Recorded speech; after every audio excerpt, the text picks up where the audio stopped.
In this world, there are several different species roaming the planet, each with their own special strengths and abilities. And then there are humans like Light who are pretty much useless.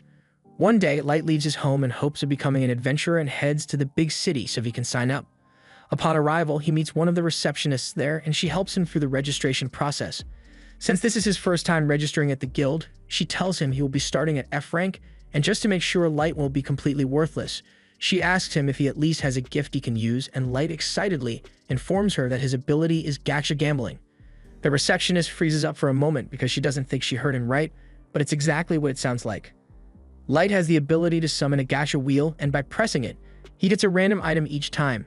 He wants to give her a demonstration, so he pushes the button, and the item he receives is a bent fork. Okay, let's hear him out. That one was probably just a fluke, so he tries again, but this time he just gets some food, and it's not even the good kind either. The receptionist sighs and politely tells Light he's never making it out of F rank with an ability like that. Light asks her if there is any work he can accept as an F ranker, and she directs him to the bulletin board where all the available jobs are posted. But on top of being useless, he's never been to school, so he doesn't know how to read. The receptionist understands his struggle, so she takes out a list and tells Light that the best options for him at the moment are the firewood gathering, soil hauling, or landscaping jobs, but the pay is barely scraping minimum wage, so he won't earn much from it. Light says he'll happily do it, so later that day, he is out doing as much manual labor as his little body can handle. And by nightfall, he has barely earned enough money to cover his lodging expenses. However, as he is walking down the street, a group of beastmen happen to be passing by, and they immediately clock Light as a victim, so they intentionally bump into him and steal his money. Light begs them to give it back because without it, he's going to have to spend the night on the street. But the beastmen don't care, and frankly, neither does anyone else since regular humans are at the bottom of the species hierarchy, so no one is willing to stand up for him. Light sits in the mud while all the people passing by call him useless trash for no reason, until eventually, someone actually stops to lend him a hand. Light takes the woman's hand thinking she's a fellow human, but when he realizes she's an elf, he recoils in fear because he thinks he's about to be taken advantage of again. The elf tells him he doesn't have to worry, and to prove it, she gets down on her knees in the mud just to hug him. Light can hardly believe that an elf would treat a human like him with such kindness, but she doesn't seem to be lying, so Light decides to go along with it. She introduces him to the rest of her party members and explains that they are the Concord of Tribes, a party that incorporates members from all 9 races across the world with the goal of eradicating discrimination among races. The leader is a beastman named Guru, and the elf's name is Sasha. They already got members from most of the different races, so now the only thing they need is a human to become their 9th member, and that's why they want to ask Light to join their party. This all sounds good on paper, but of all the people they could get, they really had to choose the powerless and defenseless 12-year-old boy to join their special party. At least there's no baby oil this time. From then on, whenever Concord would go on a mission, Light would join them as their baggage handler, but he's still just as useless as he was before because not even 10 minutes in, he almost gets one-shotted by a giant snake monster. Fortunately, Drago and Sasha manage to save him before anything bad happens, but Sasha tells him he really needs to get his act together because this is one of the world's most dangerous dungeons and literally anything in here could kill him, so he needs to make sure he sticks close to the team. Light apologizes for his mistake, but Sasha doesn't want him to feel too bad about himself, so she just asks him to come closer so she can check if he's hurt or not. While she's busy looking after Light, the others come over and start teasing Sasha for always doting on Light any chance she gets. They are done here, so the group continues moving further into the dungeon with Light in the center so nothing bad can happen to him. But once they get to a narrow section of the path, Garu says this will be a good place to stop.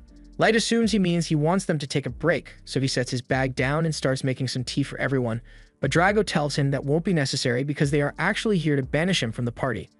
Light can't believe what he just heard, so he asks them if this is some sort of prank, but literally everyone in the party, including Sasha who was being so nice to him a minute ago, suddenly does a 180 and calls Light an ugly, brainless, good-for-nothing human.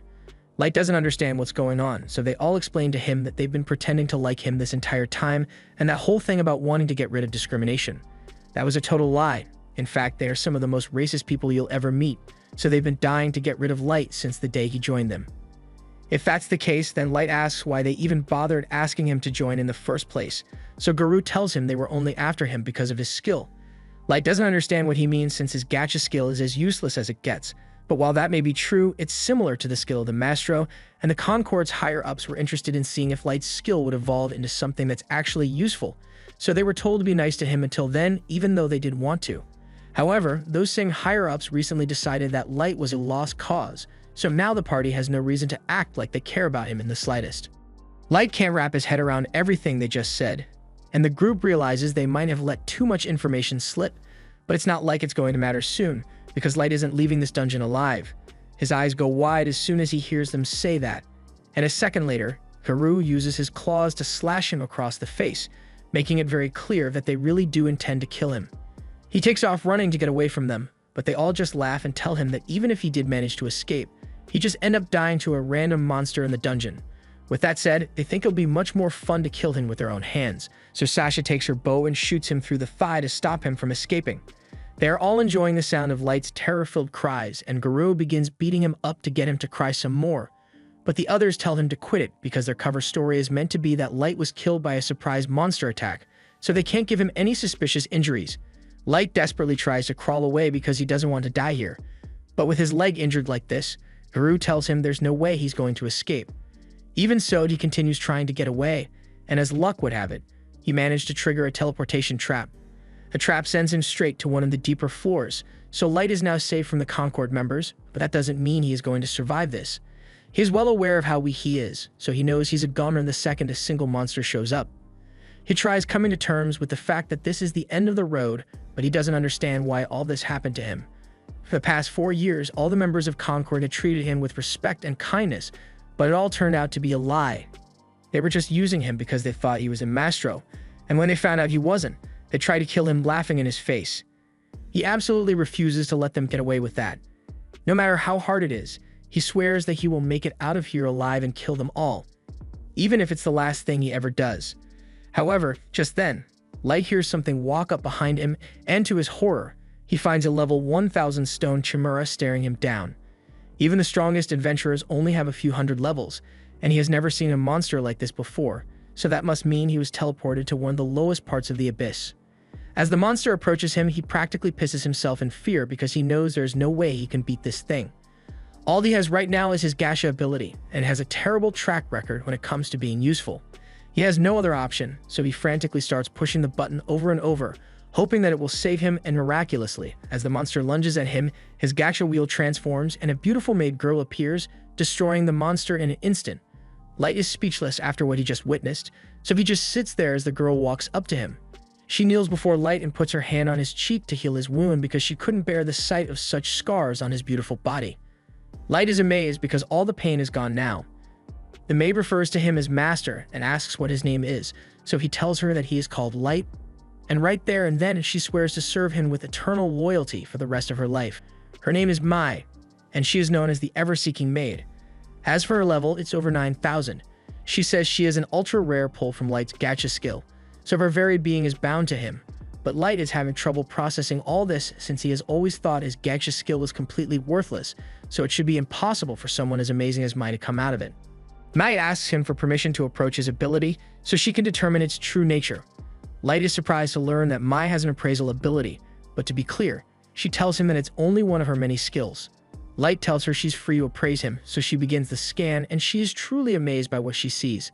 Light's Gacha skill has dozens of layers of protection woven into it, so only people of Mei's level are able to see its true capabilities, and from what she can tell, it can be used an unlimited number of times.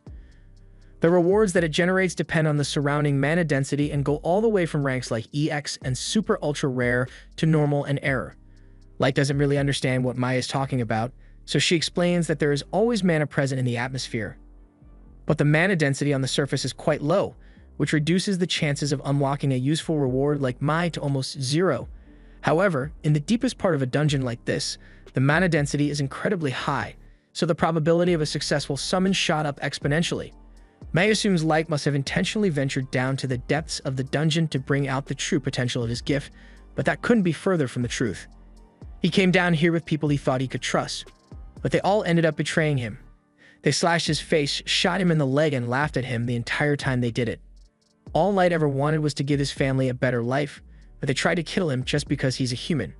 He begins yelling that he will never forgive them for as long as he lives, but Mai pulls Light into a hug for comfort because she hates seeing him so sad.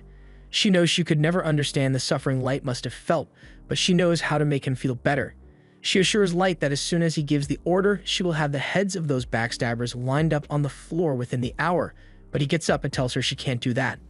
Mai tells him that scoundrels like those people do not deserve mercy, but he didn't tell her to wait because he thinks killing them would be wrong. Rather, it's because he wants to be the one to get revenge with his own two hands. He fell for their trick and nearly died at their hands because he was too weak to defend himself, so he wants to become strong enough to make sure nothing like that ever happens to him again. He knows it sounds far-fetched for a weakling like him to say he wants to be strong, but Mai doesn't think it's impossible at all. She swears that if he wants to become strong enough to exact revenge on his own, then she will do everything within her power to make that happen. We cut to 3 years into the future, and right in the middle of the Abyss dungeon, Light has used his gacha skill to build an entire nation and summon an army of powerful servants who are so down bad for him that they pay good money to get a cup of his bathwater. As he and May walk down the halls, she gets really annoyed by all the fairy maids constantly trying to get Light's attention, but Light doesn't see it as a problem since it's just a sign of their devotion to him. They head out into the city to greet Light's people, and everyone here truly loves and respects him as their leader. One even brings up that the monthly sweet supply is running low, and Light promises to look into getting some more. He thinks it might be a supply chain issue since the city has way more people now than it did 3 years ago, so he will have to adjust things to satisfy the increased demand. In the meantime, Light asks May if she knows what the other super elite servants he summoned are up to right now, so she tells him that Oyuki is busy napping out the area around the Abyss, and Ellie has been busy researching new magic to help Light achieve his goals. He's grateful that everyone is doing so much to help him out, but May didn't mention anything about Nezuna, so he wonders what she's been up to lately. May explains that Nezuna is just patrolling the inside of the castle for now, but it's not because they need added security inside, it's because she's too dumb to help with anything that doesn't involve fighting. Meanwhile, inside the castle, we see Nezuna cheerfully strolling through the hallways without a care in the world, but as long as she's not causing trouble, they usually just let her do whatever she wants. As for Light, it is now time for his daily training session, so he goes to meet with one of his elite summons, Jack. Even though he has all these powerful subordinates to protect him, he still wants to be strong enough to handle things on his own, so he often goes out to spar with Jack, and after 3 years of this routine, he is capable of going blow for blow with him. Back in the castle, Nezuna is still walking around aimlessly until she happens to run into a few of the maids handling cleaning duty for today. She tells them she's on a super important patrol mission right now, and the maids all tell her that she's doing a really good job, but they are really just trying to flatter her into doing them a favor. And it's working.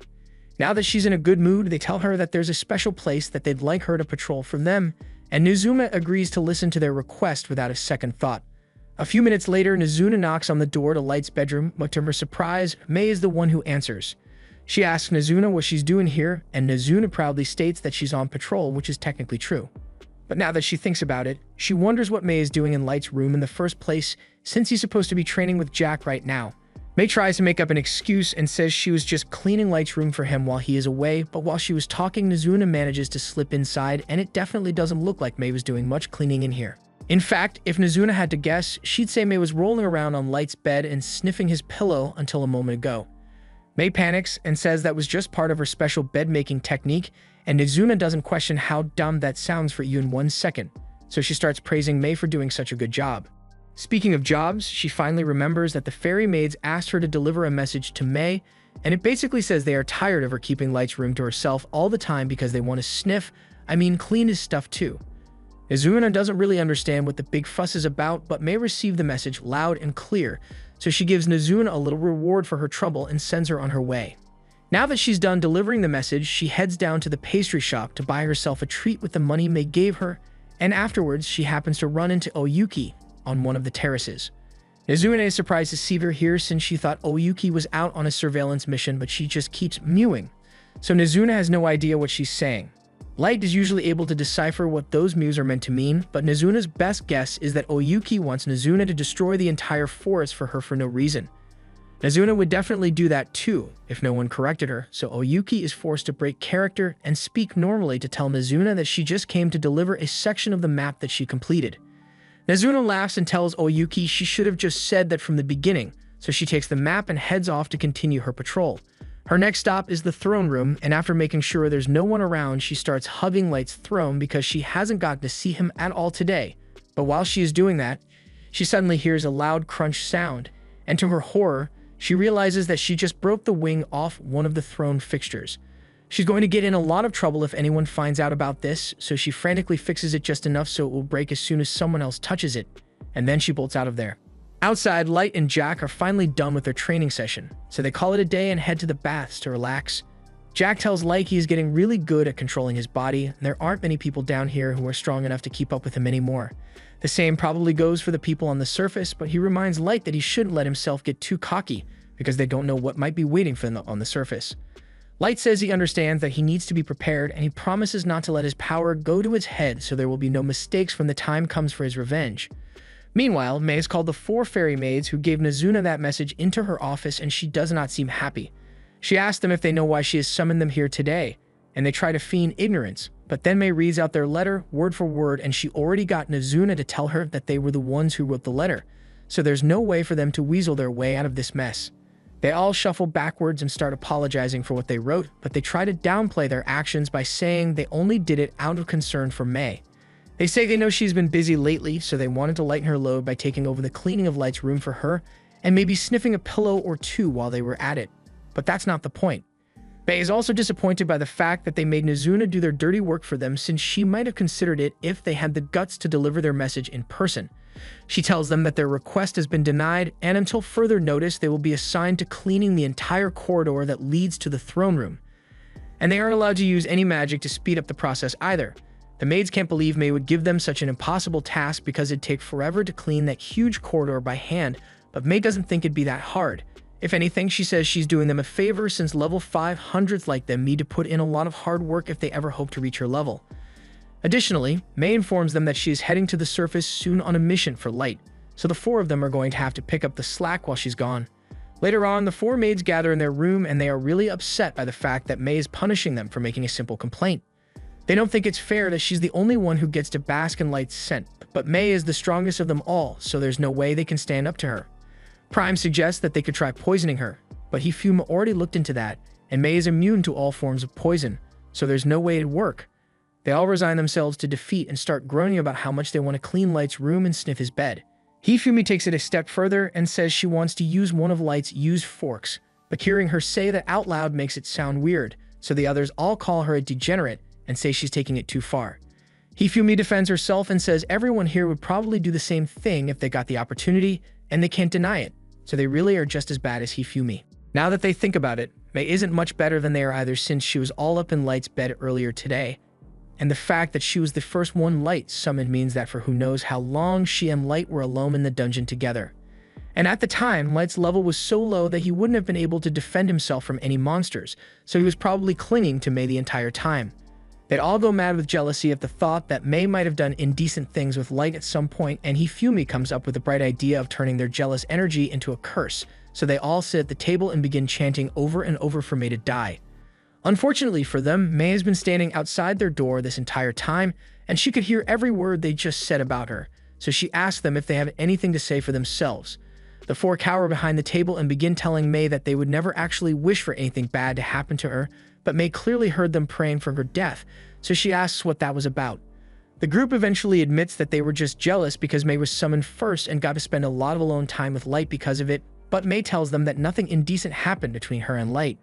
It took around 3 months for Light to summon Oyuki, and in that time May was busy teaching him about martial arts and world history, so no debauchery took place. The girls are relieved to hear that, but then May continues speaking and tells them that she had originally come here to apologize for giving them such a harsh punishment earlier, but after what they just did, she thinks she may need to be even harsher than before.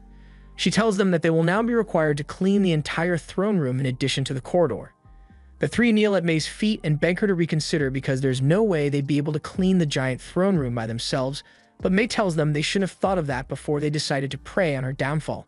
They are forced to get to work immediately, and at this rate, they might have to work through the night to get it all done.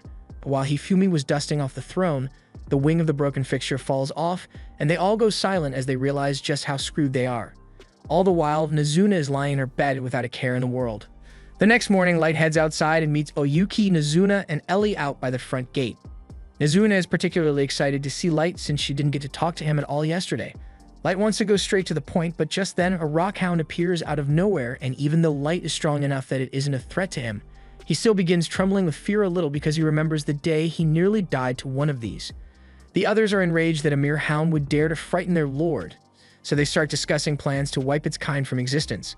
The hound didn't even do anything yet, but it can tell that one wrong move would spell its doom, so it lies down on the floor and starts whimpering for its life. Light tells the others that there's no need to get so upset because he's fine, and he even goes over to pet the hound to show them that it doesn't bother him.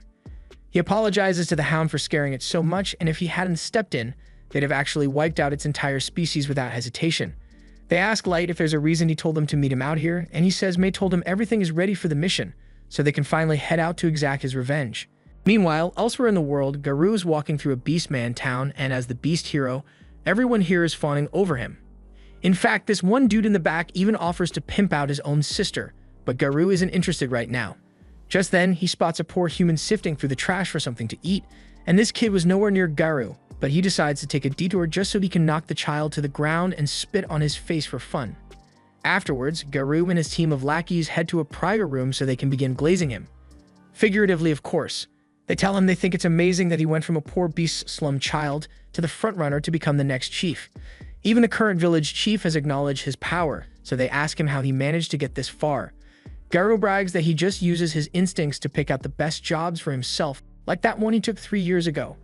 He got paid a lot to pretend to be part of a race unification party, and all he had to do was finish off a human who was suspected of being a master. He never actually confirmed whether Light was dead or not, but with how weak he was, there's no way he could have survived down there on his own, so he thinks it'd be best to just forget about the brat. However, a moment later, May walks into the room asking about Light. Garou's lackeys yell that she has no right to speak to him like that, but Garou says it's fine because he would like to hear what business she has with him. May explains that she's a maid serving Lord Light, and she makes up a story claiming that Light is of noble blood and she has been searching all over the continent for him. Garou is skeptical since the people who hired him for that mission did a thorough background check on Light, and Light himself never mentioned anything about being a noble, but May definitely looks like a rich noble's maid, so he sees this as a good opportunity to make some cash. He asks her what she wants with him, so May says that she recently discovered that Light supposedly passed away in the dungeon 3 years ago, so she would like Garou to lead her to his last known location so she can pay her respects. She even offers to pay him in solid gold for the trouble, but Garou's senses are warning him that this whole thing is a trap. It seems way too fishy that she's willing to pay so much just for them to lead her into the dungeon, but since May looks like an ordinary human female, Garou brushes off his concerns because there's no way a human would be able to beat him. He agrees to lead her to Light's last known location, but he says he's not doing this for the money, he's doing this because Light was a good friend of his, and he wants to help out in any way he can. May knows that everything he just said is complete BS, but she has to stay in character, so she thanks him, and a month later, the group is closing in on the spotlight went missing. However, Garou has no intention of actually fulfilling the terms of the agreement, so as soon as they get there, he plans to attack May and let her die the same way Light did. Once they arrive at the spot, May falls to her knees in despair at the thought of how hopeless Light must have felt back then. Meanwhile, Garou tries to spin a story about Light getting attacked by a monster and falling into a teleportation trap before anyone could save him. But as he is speaking, several of his men begin blocking off the exit so May won't be able to escape once they attack. They are just about to pounce on her. But May suddenly says that if only she had been with Light from the start, then he wouldn't have been tricked and betrayed by such lowlives. As soon as he hears her say that, Garou panics and backs away because no one aside from the other Concord party members and the higher-ups know about what really happened here.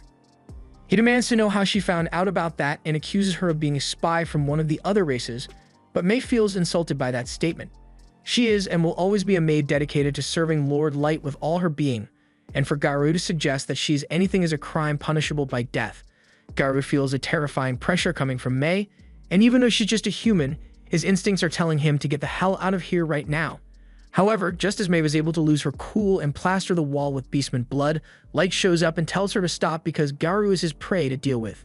Garou and his men were stunned. None of them had heard Light approaching.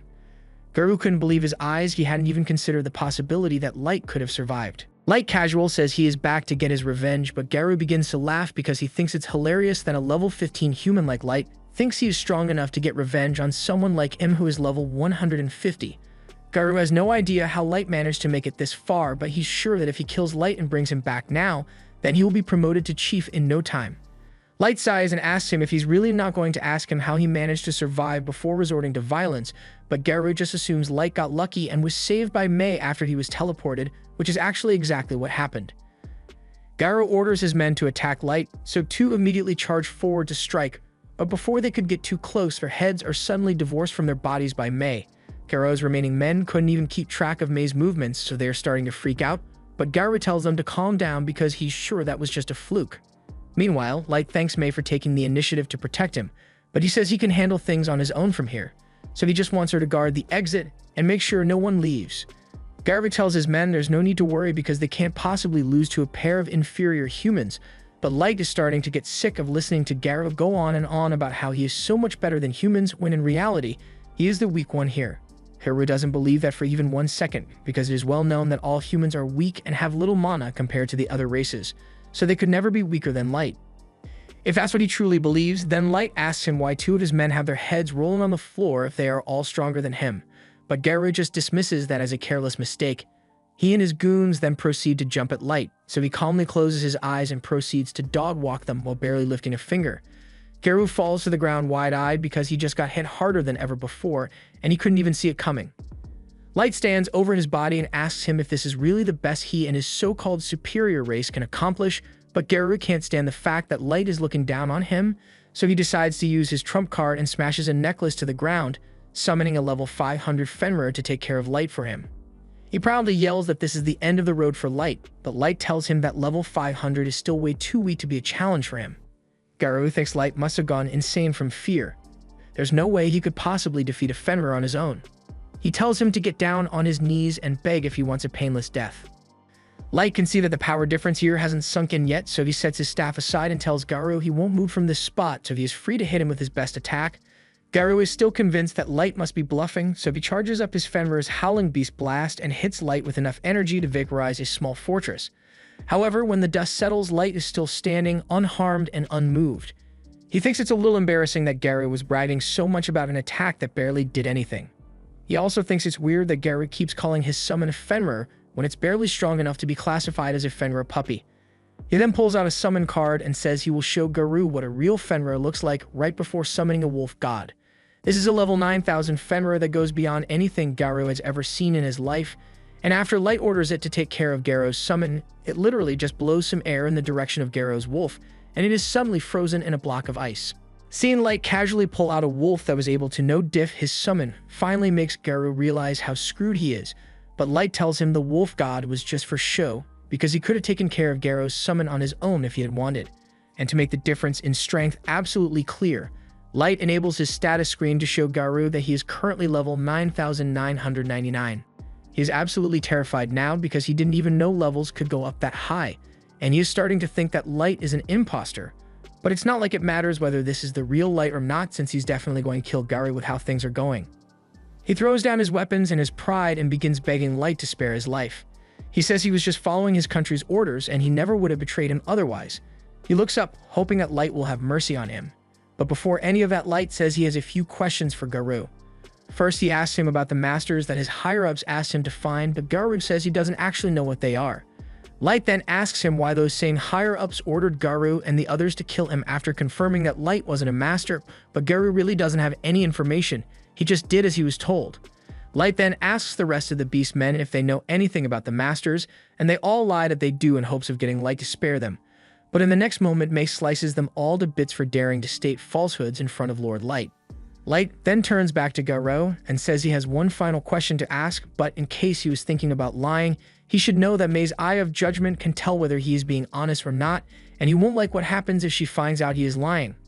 Since Garou's intuition is so sharp, Light asks him if he thinks it would be possible to win a war against the surface nations as he is now.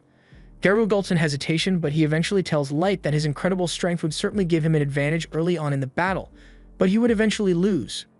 He is still only one person, so winning an entire war against nations that have countless soldiers, weapons, and items at their disposal would be practically impossible.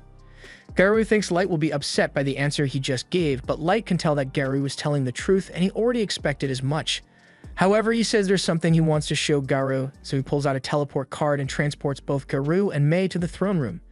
Garou covers his head in fear because he doesn't know what Light has planned for him, but when he opens his eyes, he is left speechless as he sees Light's army in all their glory. Light walks up to his throne, and once he is there, he asks all of his subordinates to display their levels so Garou can see how powerful they truly are.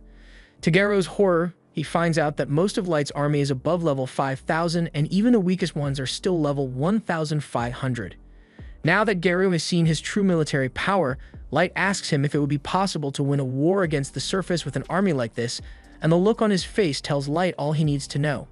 Now that he has confirmed that he can win as a reward, Light says he will forgive Garu for all the pain he caused back then. Psych, Light says he is going to put Garu through constant suffering that will make him beg for death, and Garu knows there is nothing he can do about it, because at this point, Light might as well be a god of destruction. The next day, Light returned to his hometown to find his family and bring them to his dungeon city, but unfortunately, by the time they arrived, all he found waiting for him was a pile of rubble and decaying flesh. Apparently, the village had been destroyed roughly 6 months ago by some unknown forces and no one was spared. Light searches the village for corpses so he can hold a proper funeral for them. And to his relief, he doesn't find any bodies belonging to his siblings, so he believes they must still be alive out there somewhere. However, his parents weren't so lucky. Gold asks Light if he is alright since this must be very difficult for him to process, but he says he will be fine. For now, they need to focus on the mission at hand, so he asks Gold and Nemumu to help gather as much information as possible. While they may now know that their military is strong enough to contend with the world's forces, it would be foolish to march into war right away, so he wants to find out more details regarding the strength of each nation. Additionally, he is fairly certain that the destruction of his hometown had something to do with the fact that he was suspected to be a master, so he wants to find out what a master is and why it is worth shedding so much blood over. If he finds out that this is just a case of some wealthy bastards getting greedy for power, then he swears that he will burn the world to ash and then force-feed the cinders to the people behind all this. Gold understands why Light is so angry, but he warns him to keep his rage in check once they are around other people, because the energy he is releasing could kill a regular person instantly. Light apologizes for the slip-up and pulls out an item called the Fool's Mask to suppress his energy and hide his identity. He then says goodbye to the graves of his mom and dad and apologizes for not being able to save them. He, Nemumu, and Gold then begin flying towards the city of Dagas, but Nemumu is curious since she doesn't know what Light plans to do once they arrive. Just then, Gold tells Nemumu that she should be careful about how she addresses their lord while they are on the surface, and Light explains to her that referring to him by his real name would tip off the people behind Concord, so instead he plans to go by the name Dark while they are on the mission. Nemumu says she understands, and as for what Light plans to do in Dagas, he tells her that he is going to register himself as an adventurer under the name Dark, and as he rises through the ranks, he will be able to gather more and more information from the guild Big Shots. After a little while, Nemumu spots the city of Dagas over the horizon, and they wouldn't want to draw too much attention by flying in, so Light suggests they should land in the forest and walk the rest of the way. Although with Gold's magnificent armor, they are going to stand out either way. As the three are walking through the forest, they come upon a scene of a human tradesman being robbed by a bunch of dwarves, and while they would have preferred to stay out of sight until they got to the city, Gold's armor comes with inbuilt sparkle animations, so the bandits immediately notice him. They then try robbing him as well, but that doesn't go so well for them, and the dwarves are all left tied up in the middle of the road. The two humans are extremely thankful that they have been saved, so they offer to give Light and the others a ride into the city as a gesture of gratitude. Along the way, the man's son talks about how amazing Gold was since he had never seen someone take out dwarves so easily before. The man assumes they must be a famous group of adventurers, but Light tells him they actually aren't even registered yet. The man is shocked to hear this, but he tells them that if they really want to register as adventurers, then Dagas is the right place to go since it has one of the biggest guilds around, and it's right near the border between the elf, dwarf, and human kingdoms. There are a fair number of humans who gather here, so it is one of the more accommodating cities for humanity. He was even able to open up a fairly successful human hotel there, and he invites Light and the others to stay there if they need a place to stay. A little while later, they arrive at Dagas, and Light and the others ask Colonel to drop them off by the city entrance since they want to walk the rest of the way. For Gold and Nemumu, this is their first time actually seeing a surface city, and they notice that there are a lot of shops around that sell armor and weapons. But Light tells them that's just because there are a lot of adventurers here. Not to mention that the Dwarf Kingdom is close by, and those guys specialize in blacksmithing, so of course they'd sell their wares here. Once the group arrives at the guild, Nemumu notices that all the humans seem to scatter whenever someone from a different race walks by, and Light takes that as a sign that humans are treated poorly in this city as well. Even if it isn't immediately obvious, he heads to the front desk to register, and as usual, he's required to start out at F rank, so Light is going to have to do a few quests to raise his rank later. But before that, they need to find a place to stay, and Light recalls Colonel mentioning that he owns a hotel, so he and the others decide to head there. Colonel is surprised to see Light again and asks what he can do for him, so Light says he has a special request to make. He tells Colonel that he would like to rent out the entire top floor of this building, and under no circumstances should anyone, even Colonel's staff, be allowed to enter. As payment, he plops a bag full of gold coins down on the table, and Colonel is left speechless because he doesn't know what to say. Light says he can pay more money if this isn't enough, but Colonel tells him this is already 10 times more than enough. He says he can't accept this kind of money from the man who saved his life earlier, but Light insists, so Colonel eventually accepts the generous offer and says he will get the rooms ready as soon as possible. A little while later, Light and the others head upstairs, and he takes out a few perception-blocking spell cards and casts them on the room to ensure that no one will be able to eavesdrop. He can finally relax without having to worry about someone spying on him, so he pulls up a chair and takes a seat so he can rest. While Light is seated, Nemumu speaks up and tells him that while she is aware that he is very powerful, and that he chose to become an adventurer here to gather information, there is always a risk that he might get hurt on the surface, so she thinks it would be safer if Light returned to the dungeon city and let them handle things here on their own. Light is a nice person, but what Nemumu just suggested is basically trying to sideline him in his own revenge plot, and that pisses him off to the extreme because she's essentially saying she thinks he's too incompetent to pull it off. Nemumu immediately realizes that she screwed up, so she begs Light to forgive her insolence, but it's too late for that. He looks like he might actually kill Nemumu for what she said, and Gold can tell that things are getting really tense, so he laughs and tells Light that Nemumu simply doesn't understand the appeal of revenge. He tells her that Light wants to exact his vengeance with his own two hands without any middleman, and that's a noble cause to work towards. Hearing Gold's lighthearted banter makes Light realize that he may have gone too far, so he gets down and apologizes to Nemumu for letting his emotions get the better of him, since he knows she only said that out of concern for his safety. But Nemumu acknowledges that this was her fault for stepping out of line with her comments, so she begs him to allow her to pledge her allegiance to him once more. Light really doesn't think that's necessary, but he agrees to let her do it anyway, so Nemumu gently lifts his foot and kisses it. In this world, a kiss to the foot is the greatest show of respect one can show towards a leader, but Light has never really been a fond of this custom, especially with how awkward it was to have all his subordinates kiss his feet one after the other when he first summoned them. Even Gold acknowledges that it's kind of weird, especially since Nemumu looks like she's enjoying it way too much. The next morning, Light and the others head for the dungeon, and as they are walking through town, a lot of people start to stare because Gold has more bling than a SoundCloud rapper, and Nemumu looks really pretty. Although the only thing they have to say about Light is that he looks weird in that mask, but that does fit his dark persona, so it doesn't bother him. There's a long line of people waiting to get into the dungeon, but Gold notices that there don't seem to be any elves here at all. Light tells him that's because the elves and the dwarves are currently in a dispute over who owns this dungeon, so they tend to avoid each other. Nemumu praises Light for always having the perfect answer to any question, and he appreciates the compliment, but he asks her if she really needs to stand so close all the time because her chest is squishing up against the back of his head. She tells him it's her job to keep him safe at all times, so she needs to be as close as possible, and before Light can argue, he notices 3 people cut in front of the line. The little one is most likely a servant, and the second one seems like someone with moderate training, but as for the guy in front, Light can tell that he carries all of his movements are sharp and precise, even with the bulky weapon on his back. He is without a doubt a seasoned fighter, and a few of the other humans are too scared to confront him, since they probably get cut down for speaking. However, Light doesn't have to worry about that, so he confronts the elf and tells him it's rude to cut in line like that. The elf becomes enraged when he realizes a human is daring to speak to him, so he reaches for his sword, but the elder he's with tells him it's not worth causing a commotion or something like this, so the warrior agrees to go to the back of the line. However, as he walks past Light, he warns him that he will make sure he regrets disrespecting him like that. Once the elf is gone, the rest of the humans in line praise Light for standing up to that bully, and the kids from earlier come over to personally thank him since they couldn't work up the courage to do so. Light tells them there's no need to thank him since he was only doing it out of self-interest, but they are still thankful.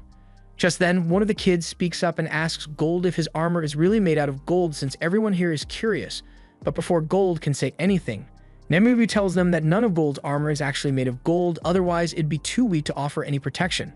The kid is then about to ask if Gold is just wearing it for attention then, but his friends stop him because it'd be a rude question to ask. However, Gold explains that he really does just wear it for attention, since there's no better color to represent the shining example he sets as a knight. The kids ask Light and the others if this is their first time heading into the dungeon, and Light confirms this, but he asks them how they knew. The kids explain that this floor is quite expansive, so adventurers often have to camp inside, but Light's party didn't bring any camping gear with them, so he figured they must have never been inside before. Just then, the guard calls for the next party to head inside, so the kids say goodbye and run into the dungeon together. Meanwhile, Light and the others are wondering if they should start carrying fake luggage around, since even though they have everything they need stored in an item box, they wouldn't want people mistaking them for noobs. A little while later, it's their turn to enter the dungeon, and this is Light's first time entering one aside from the abyss. Dungeons are filled with mana that gets stronger the deeper you go, and it often leads to the creation of things like monsters and traps, so the inside of a dungeon is practically its own world. Once they arrive on the first floor, Light casts concealment magic on all of them so enemies can't track them down, and they all start flying towards the second floor. Meanwhile, that elf from before is busy taking his anger out on a bunch of orcs because he can't believe a human would dare to speak to him in such a manner. His name is Kito, and he says he is a legendary hero from the Elf Kingdom with the blood of a master flowing through his veins, so he deserves respect. He says that would never have happened if his level wasn't so low, but Yenny tells him that a level of 1,500 is already way higher than the usual level cap for elves, but Kito says it's not enough because he needs enough power to obliterate all the fools who mocked him. Yenny tells him he sympathizes because he also wants to get revenge on the idiots who refused to acknowledge his research and exiled him, so he would be more than happy to use that research to help Kito level up even further. Meanwhile, Light and the others have already made it down to the third floor, and they just finished dealing with a large horde of orcs. Light suggests they should start heading back now since they've gotten enough proof for the guild already, and that fight left him pretty dirty, so he wants to take a bath. As soon as Nemu hears that, she offers to wash every inch of Light's body for him once they get back, but he doesn't respond. On the way back, Light and the others run into the kids from earlier, so they head down to meet up with them, but all of a sudden they hear a lot of noise coming from the forest and dozens of wolves come running out. The kids tell Light they need to retreat since they won't be able to fight the wolves, but Light tells them the wolves aren't what they need to worry about because there's an even bigger threat heading their way, a giant quad-scythe mantis. The kids can't believe what they are seeing since the mantis monster species was supposedly exterminated 10 years ago, and there's no way they can handle one on their own. The leader asks Mia to try hitting the mantis with some magic as a distraction, but he knows that won't be enough, so he desperately turns Light and the others and asks them to help disorient the monster so they can all escape together. However, after hearing that the kids plan on retreating, Light asks if that means they won't mind if he takes it for himself. The kids think he's crazy because a mantis like that has got to be at least level 500, but Light tells them there's no need to worry because he and his friends are more than capable of dealing with it. Gold steps up to take the first swing at it, and to his surprise, the mantis is actually able to block a bunch of his strikes without suffering much damage, so its claws must be sturdier than he thought. Light decides to go up next and launches a fire arrow straight at the mantis, but before it could connect, the mantis parried it and sent it right back at Light. As the kids watch this, they think Light and the others are in trouble, so they ask Mia to hurry up with her attack magic, but she's way too excited about what Light just did to focus. He just used combat-grade magic without having to use an incantation, and she didn't even know that was possible. The others don't know much about magic, so they can't tell what counts as impressive or not, but they Light and his friends. However, Gold tells them they are better off sitting this one out, and as an added bonus, he says he will give them a little lesson about what it means to be a knight. For one, he tells them that a shield doesn't need to be limited to just defense, and as the mantis attacks him, he turns around and perfectly parries its attack, shattering the mantis's claw in the process. He then tells them that a knight must never miss an opportunity to strike, so while the mantis is still reeling from the pain of losing its claw, Gold rushes behind it and chops off one of its legs. Light then comes in with more fire arrows, but this time, as the mantis deflects them, the arrows simply change trajectory and fly into its back. Light has taken control of the arrows, so now, no matter what the mantis does, they will always hit their mark. All of the mantis' limbs are eventually blown off, and it realizes it stands no chance at defeating Light, so it books it back towards the forest, and Light is surprised that it is smart enough to decide to retreat. But he's not going to let it escape after all this. He casts a firewall in front of the mantis to stop it from getting to the forest, and Mia is absolutely losing her mind because she has never seen anyone use such widespread tactical magic instantly like that. There's nowhere left for the mantis to run, but it's still got its wings, so it takes off into the sky as a final escape attempt. However, before it could flee, Nembumu leaped up after it and diced it to pieces midair. After she returns to the ground, Gold tells her that she messed up, and this gets under her skin because she thought she was doing exactly what Light wanted by destroying the mantis, but Gold points out that she also destroyed all the valuable parts, so now there's no way for them to sell any of it when they get back to town. Nembumu soon realizes she really did mess up, so she immediately starts begging Light for forgiveness, but he says it's not a big deal. Meanwhile, the kids are all standing off to the side, wondering whether they really just saw a human defeat a quad-scythe mantis or if they hallucinated the entire thing. A few minutes later, while sifting through all the mantis goo, the kids happen to find its magic gem, and by sheer luck, it's still in one piece, so Light will be able to submit it as proof of his accomplishment. But before he leaves, one of the kids approaches him and asks if he is from a famous party of adventurers or something because he seems way too strong to be a newbie. However, Light informs them that they are all indeed F-rankers, and the kids don't know what to believe anymore. Now that the fight is over, Mia uses her magic to create a water ball and offers to let Light use it to wash the mantis goo off himself. Light is grateful that she would use her precious mana to allow him to wash himself, but she says this is the least she could do.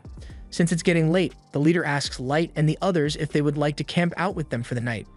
Partially because it's dangerous to roam around once it gets dark, but also due to the fact that Mia really wants to talk about magic with Light, and since there's no harm in it, Light agrees to stay. While the group is eating, Mia asks Light all sorts of questions about his past, but he can't exactly reveal his plans to her, so he makes up a fake backstory and says both of his parents were powerful mages, which is why he is so good at casting magic without incantations. That makes sense to Mia, but her brother says he still doesn't understand why it's so impressive. After hearing him say that, she goes on a long rant about how incredible Light's magic was. There are three main classes of magic, namely the combat class, magic that can be used on a single target, tactical class, magic that affects a wide area, like the firewall Light used before. And finally, there's strategic magic, which has the potential to affect the world on a global scale. It includes things like creating earthquakes or meteorite strikes, but it usually requires a group of elite mages pooling their mana together and reciting incantations to pull that off. For the other races, casting advanced spells is easy, but humans, on the other hand, are rarely able to achieve such a thing. That's why she was so amazed that a human like Light could pull off such a feat. Mia's brother still doesn't understand much about magic, but from what Mia has said, he can tell that Light must be truly incredible. However, he tells Mia to give herself some credit as well, since her magic was good enough to earn her a referral to the Magic Academy from the Duchy. This gets Light's attention, so he asks if they are referring to the one in charge of the nation formed jointly by all 9 races, the Principality of 9. Mia confirms this, and Gold acknowledges that she must be a talented mage to have been recognized by the Principality. Mia's brother agrees, but unfortunately, both of their parents passed away from a plague, so she couldn't afford to attend the academy, and they were forced to create an adventuring party with 2 of their childhood friends, Jimra and Wordy, just so they could get by. Right now, their goal is to earn enough money from exploring dungeons to send Mia to the academy, but Mia says she's happy just getting to spend time with them, so they don't need to push themselves too far for her sake. Her brother assures her that he won't do anything reckless, and seeing Mia and her brother talk like this reminds Light a lot of the time he used to spend with his little sister. Just then, Mia and her brother ask Light why he decided to become an adventurer, so he makes up a story and tells them his parents died in a fire, and he was left with severe burns, so he is searching for a magic potion to heal himself. That sounds really rough, so no one knows what to say anymore, and Jimra doesn't like all the tension, so he gets up and asks if Gold and Nemumu are dating. Nemumu immediately becomes defensive and says she would never date someone like Gold, and Gold is much calmer about it. But he says he has no interest in a woman as immature as Nemumu. While those two are arguing, elsewhere in the dungeon, Kido is busy cutting down orcs to get Yannick the research samples he needs for his experiment to surpass the level caps imposed on each race. And now that he has enough magic material ready, he says all he needs is a human guinea pig, and Kido knows exactly who he wants to hunt down for the experiment. Some time goes by and Light heads to the guild to exchange his latest haul of magic stones. A large crowd forms around him because they've never seen someone return with so many magic gems. After Light and the others defeated the Mantis, they earned quite the name for themselves in the city, and people now call their party Black Motley. The receptionists have started treating them a lot better lately, and Light is happy to be receiving all this attention since it was his goal from the beginning. As he and the others are walking towards the dungeon, he is suddenly called out to by a man on the road, and Nemumu immediately becomes defensive, but the guy says he isn't looking to cause any trouble. He says his name is Sullivan, and his buddy over here is Gilbert. They heard that Light and his party were able to defeat a quad-sized mantis and made it all the way down to the 5th door, so when he saw him walking by, he just had to talk to him.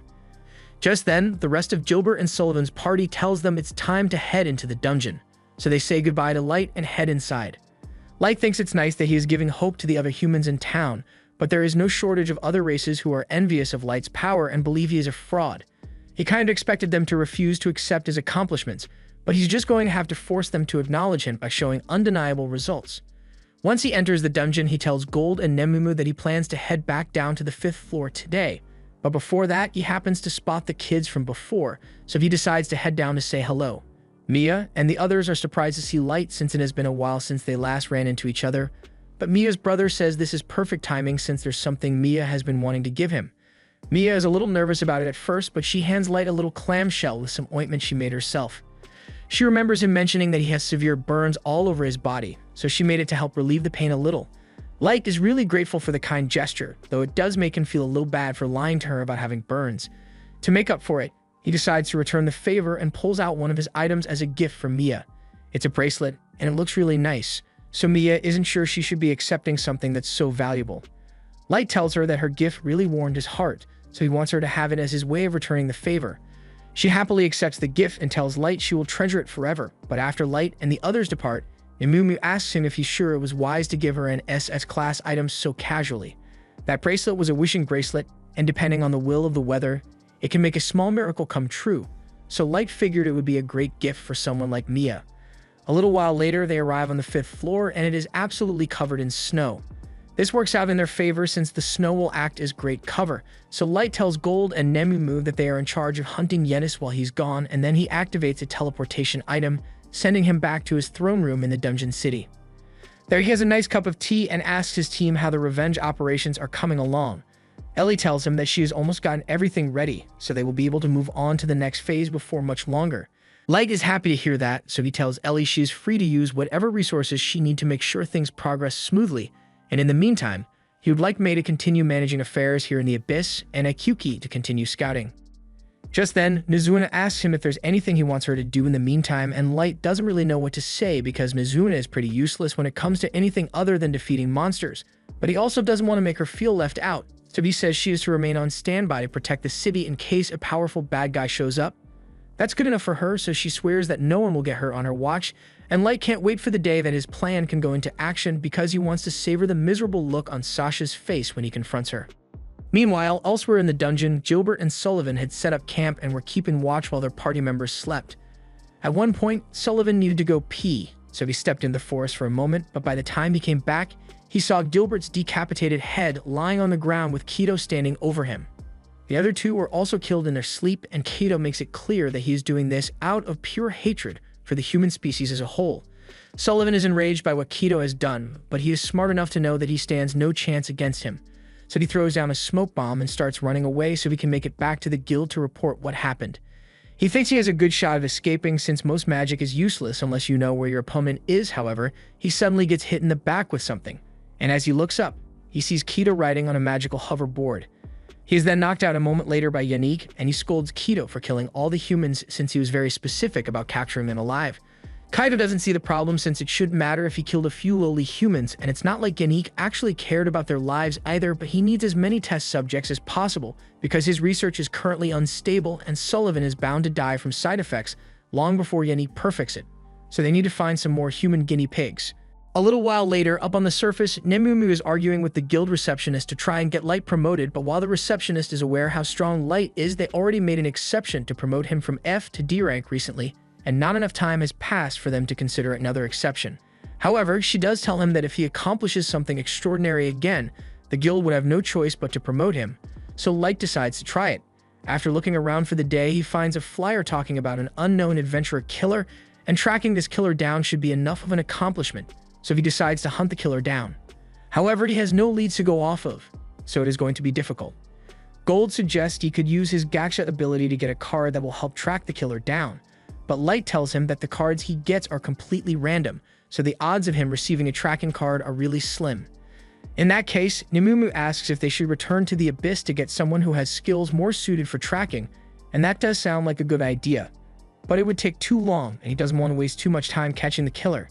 They seem to be targeting exclusively humans, and he doesn't want to let that go unpunished. Just then, the three feel a space rift open within the room, meaning something is about to show up, so they get into battle formation and wait to see what it is. However, to Light's surprise, when the portal opens, he sees Mia fall out of the portal unconscious, and after catching her, the miracle bracelet he gave her breaks in two. Light has no idea what happened to her, but he knows it must be bad, so he carries her to bed, and as he does so, he can hear her mumbling to herself about how she needs to hurry and inform him of something. He casts a healing spell on Mia to help her recover, but she's still in no condition to speak, so Light apologizes, but he's going to need to pry into her mind a little. He casts a powerful mind spell on her, and as he does so, he sees a flashback to Mia and the rest of her party meeting a second group of adventurers. The second group warned them to be careful, because there have been reports of an adventurer killer going around, and the guy apparently only targets humans. The kids had heard about it, but they were under the impression that it was just a rogue monster. However, now that they think about it, a monster wouldn't target humans specifically. After hearing this, Mia got worried because she knew their party wouldn't stand a chance if the killer attacked them, and the same goes for the other group of adventurers, which is why they plan to get out of here as soon as possible. Before the second party leaves, they tell the kids that they should probably leave the dungeon as well, since until the killer is caught, it won't be safe for humans down here. The kids took the warning seriously and decided to leave as soon as possible, but since they weren't expecting to have to make a sudden hike back to the surface, they are all really tired. Due to this, they weren't able to make it back before nightfall, but they couldn't afford to stop since they did know when the killer might strike again. And in a stroke of bad luck, a moment later they hear Yannick's voice telling them that it's dangerous to be out here this late at night. At this point, the kids have no idea that these two are behind the killings, so Mia suggests they should warn them. The group tells Yannick and Kido that there has been a string of killings happening down here, so it would be safer to return to the surface for now. Kaito and Yannick thank them for the valuable information, and at first the kids are relieved since they think that must mean they are just normal adventurers like them. But then Yannick starts talking about how he wishes he had put more effort into covering up his and Kido's attack since the news spreading has caused all the human adventurers to wise up and avoid the dungeon. As soon as the kids hear him say that, their blood runs cold at the realization that the killers they were so worried about are the people who are right in front of them. And Kido seems to really be enjoying the look of pure terror on their faces. The kids are all terrified, but they know there's no way all of them will make it out of this even if they run, so the three boys takes out their weapons and tell Mia to flee while they buy her some time.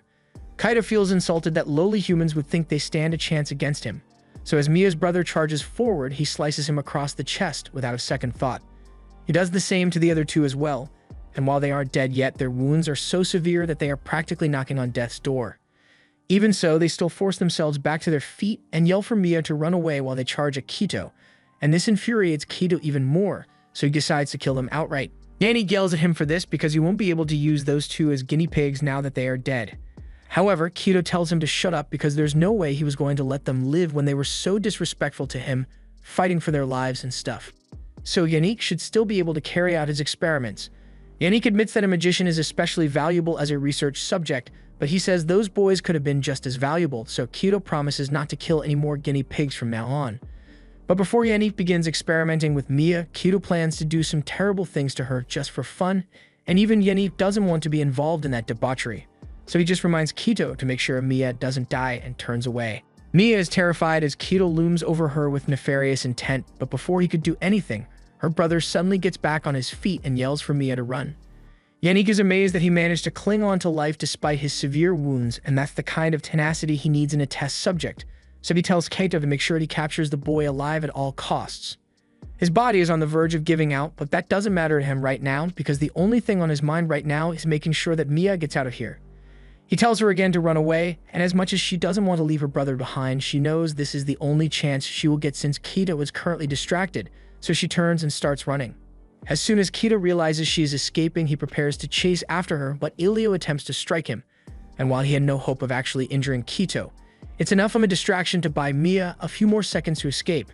Kaito really wants to just kill Mia's brother and get this over with, but Yannick reminds him that he needs the boy alive so he can't cause any fatal wounds. Meanwhile, Elio has been muttering to himself, trying to figure out a way to buy as much time for Mia to escape as possible, and he thinks back to the lesson he learned from Gold when they first met. Gold said that it is normal to assume that a sword is for attacking and that a shield is for defending, but battle is about creativity and skill, so you need to be able to surprise your opponent if you want to win. Elio puts that lesson into practice here and throws his sword at Kaito. Kaito assumes this must be his attack, so he leans back to dodge the blade, but while he wasn't paying attention, Elio closed the distance and clocked him in the jaw with his shield, knocking Kaito over. That's the best Elio could do, but he is really proud of himself because even if he is going to die here, at least he managed to land a clean blow on Kaito. Kaito can't believe a lowly human was actually able to land a hit on him, and he feels so humiliated and enraged that he completely disregards Yannick's request to keep Elio alive and uses his sword to shoot a light spear straight through his abdomen. He somehow didn't die instantly from the attack, and Kaito plans to make him suffer as much as possible for daring to strike his majestic face, but Yannick stops him and says he needs to go after Mia immediately because if she manages to escape, things will get complicated once the guild finds out about what they've been doing here. Kaito is still angry, but he understands Yannick's point, so he turns around and starts chasing after Mia.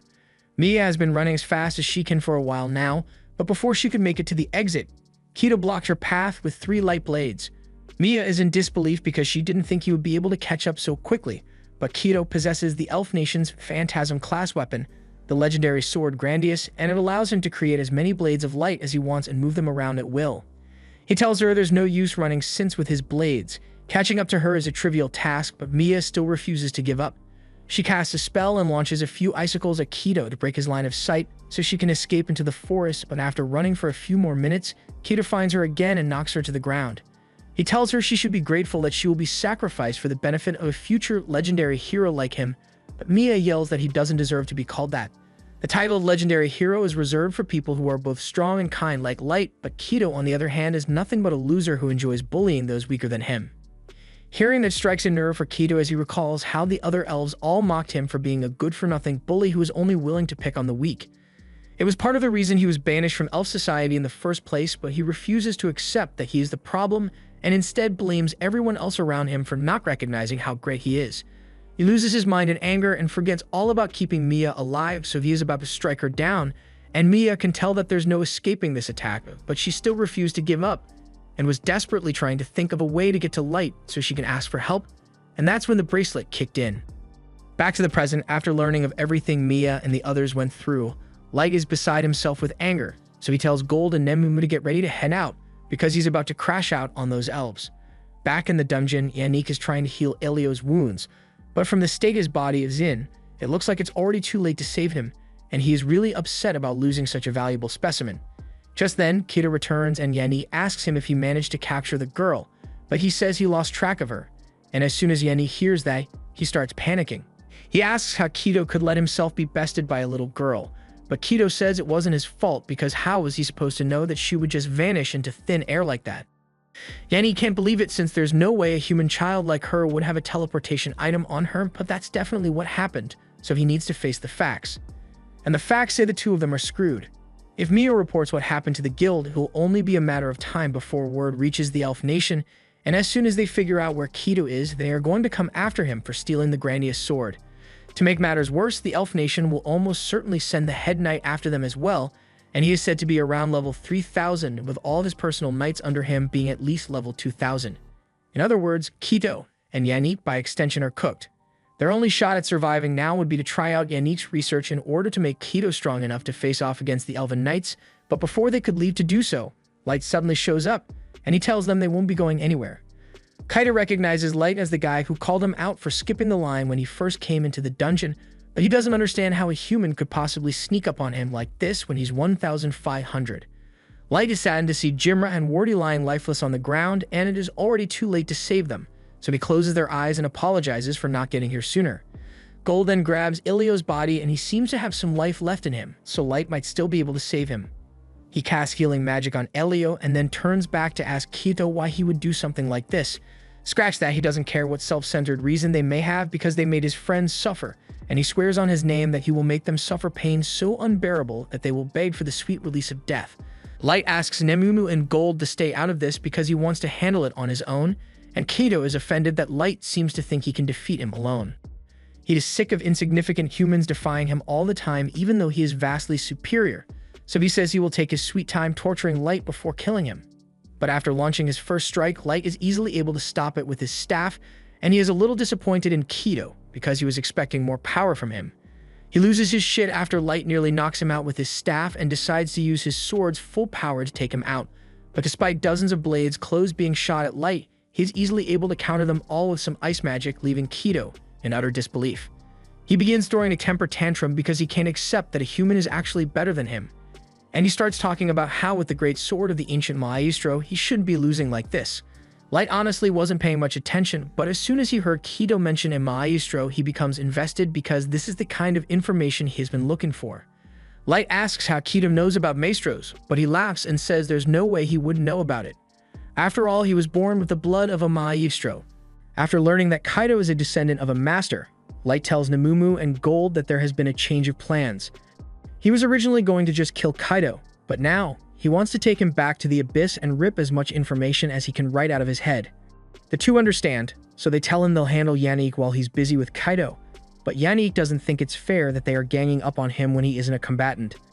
However, he has something prepared for situations like these, so he points their attention towards the two servants he has behind him, and they begin to transform, revealing that they are the results of Yannick's human-monster hybrid experiment. He then begins ranting about how he combined humans with monsters in order to surpass the natural limit on their bodies, and he would have done a lot more than this.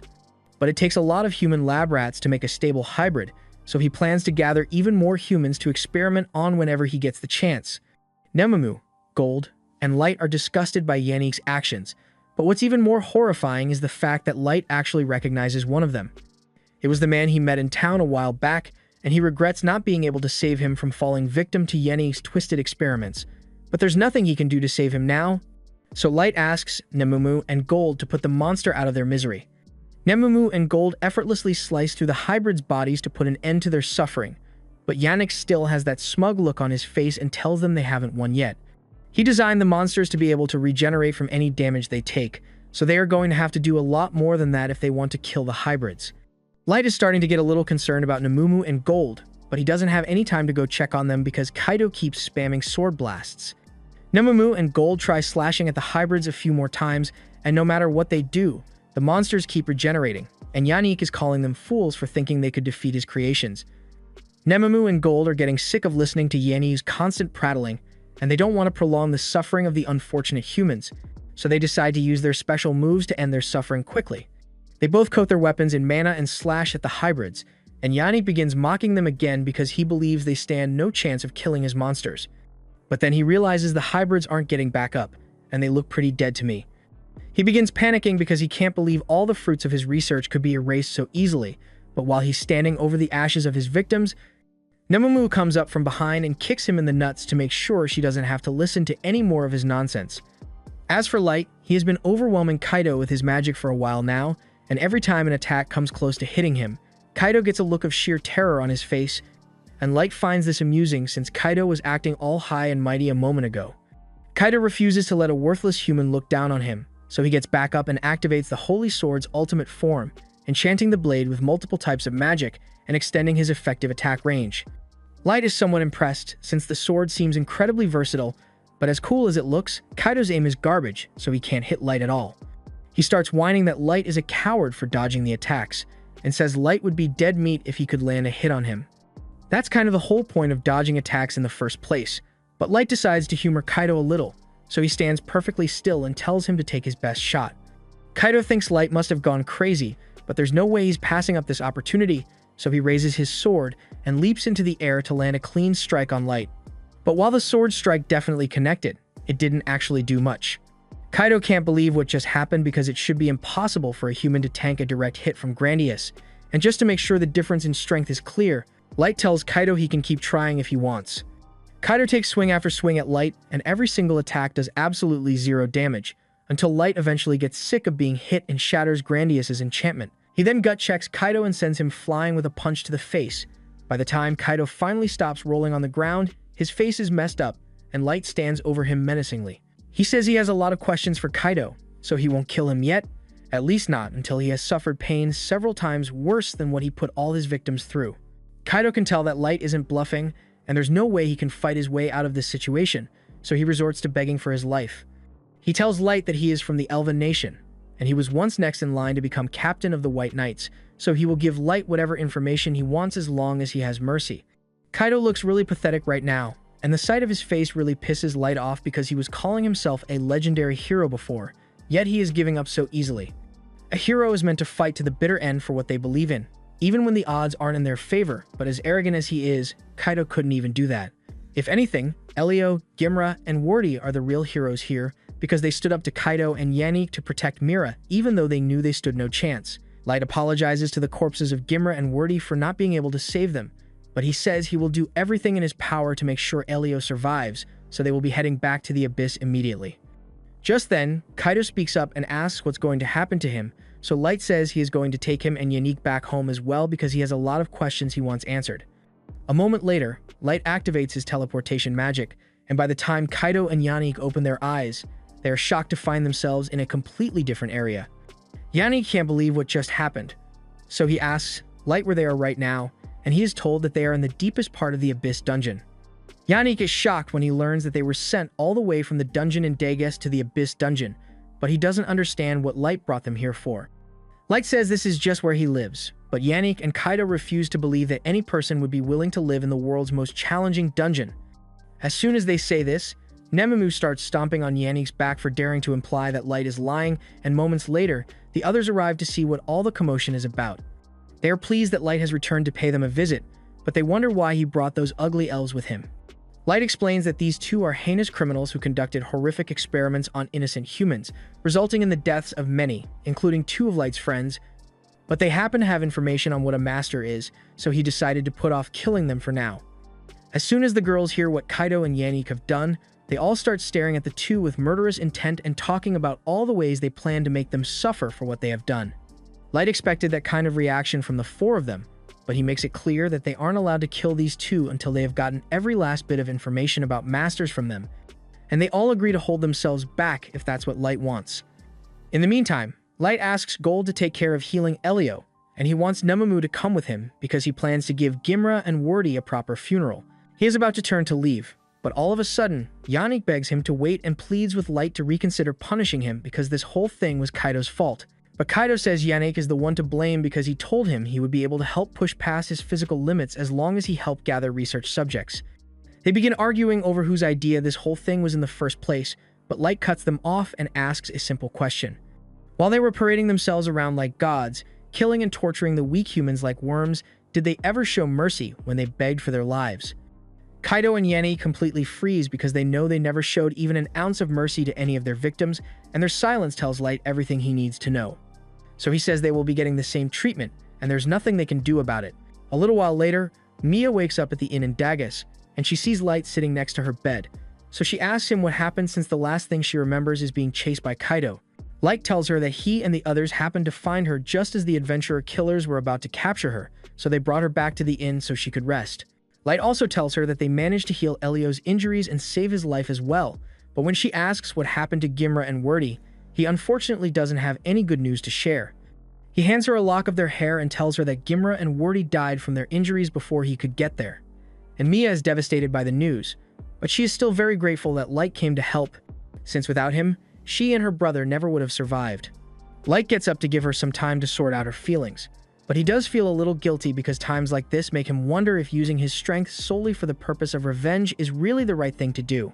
The next morning, Light heads over to the guild to report the adventurer killer incident and provide all the relevant information. However, he leaves out the part about him taking Kaido and Yanni into custody, so the guild still thinks they are out there somewhere. As a reward for the valuable information Light provided, as well as for saving two potential victims, he and his party are officially promoted to C rank. Later on, Light sits down to have a chat with Mia and Elio, and he asks them what they plan to do now, so Elio tells him they are going to quit adventuring and move back to their hometown. Light asks why they want to quit since he's sure they could find another party to team up with, but while that may be true, it wouldn't feel right to form another party so soon after Gimra and Wordy died. Besides, they also need to take what's left of them home so they can hold a funeral for their beloved friends.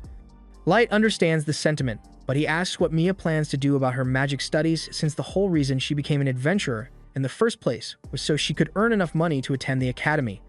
Mia says she's going to focus on self-studying for the time being, and she is going to work hard so that by the next time she runs into Light, she is no longer a novice. After Mia and Elio leave, Light decides to head back to the Abyss to see how things are going over there, and upon arrival, he is greeted by May and Ellie. He asks them for a status update on their investigation, and May presents him with a file containing everything they were able to learn from Kaido and Yannick. Apparently, descendants of a maestro are known to have an easier time leveling up, and there is a legend that says if a maestro is left unchecked, it could lead to the destruction of the entire world. This revelation gets Light curious about how powerful a maestro must be to have the potential to destroy the whole world single-handedly, but unfortunately, they don't have any more information on the topic.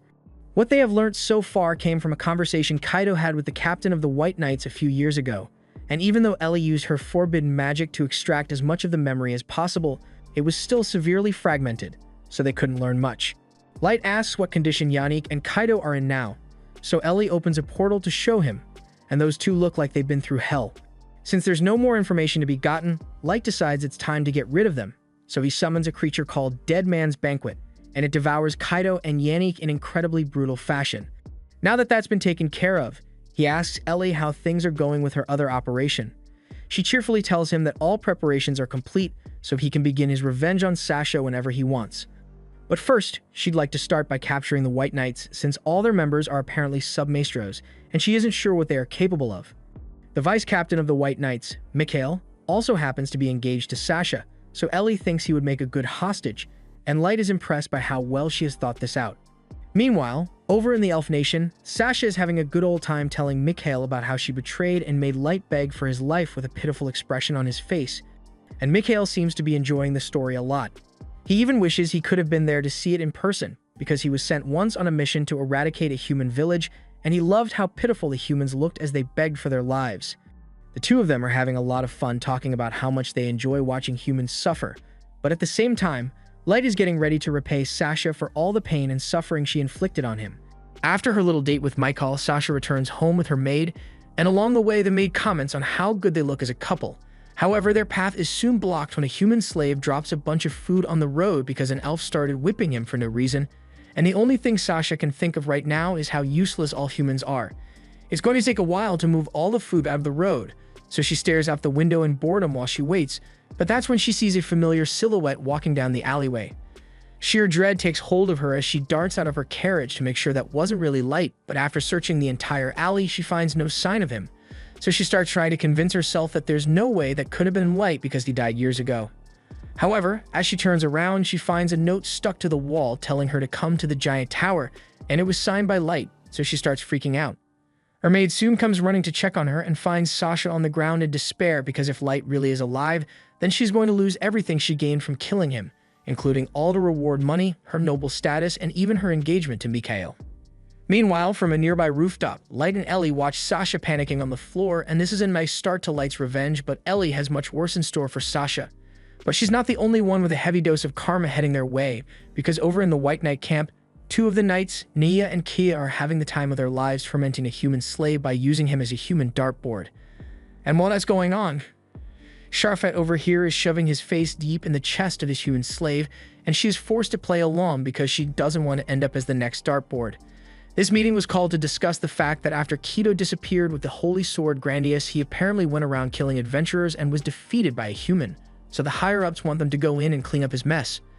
Sharfet doesn't understand why they should have to deal with the problem that Keto created, but Musk gets up and reminds him that Keto was one of their members, so they are directly responsible for anything he does.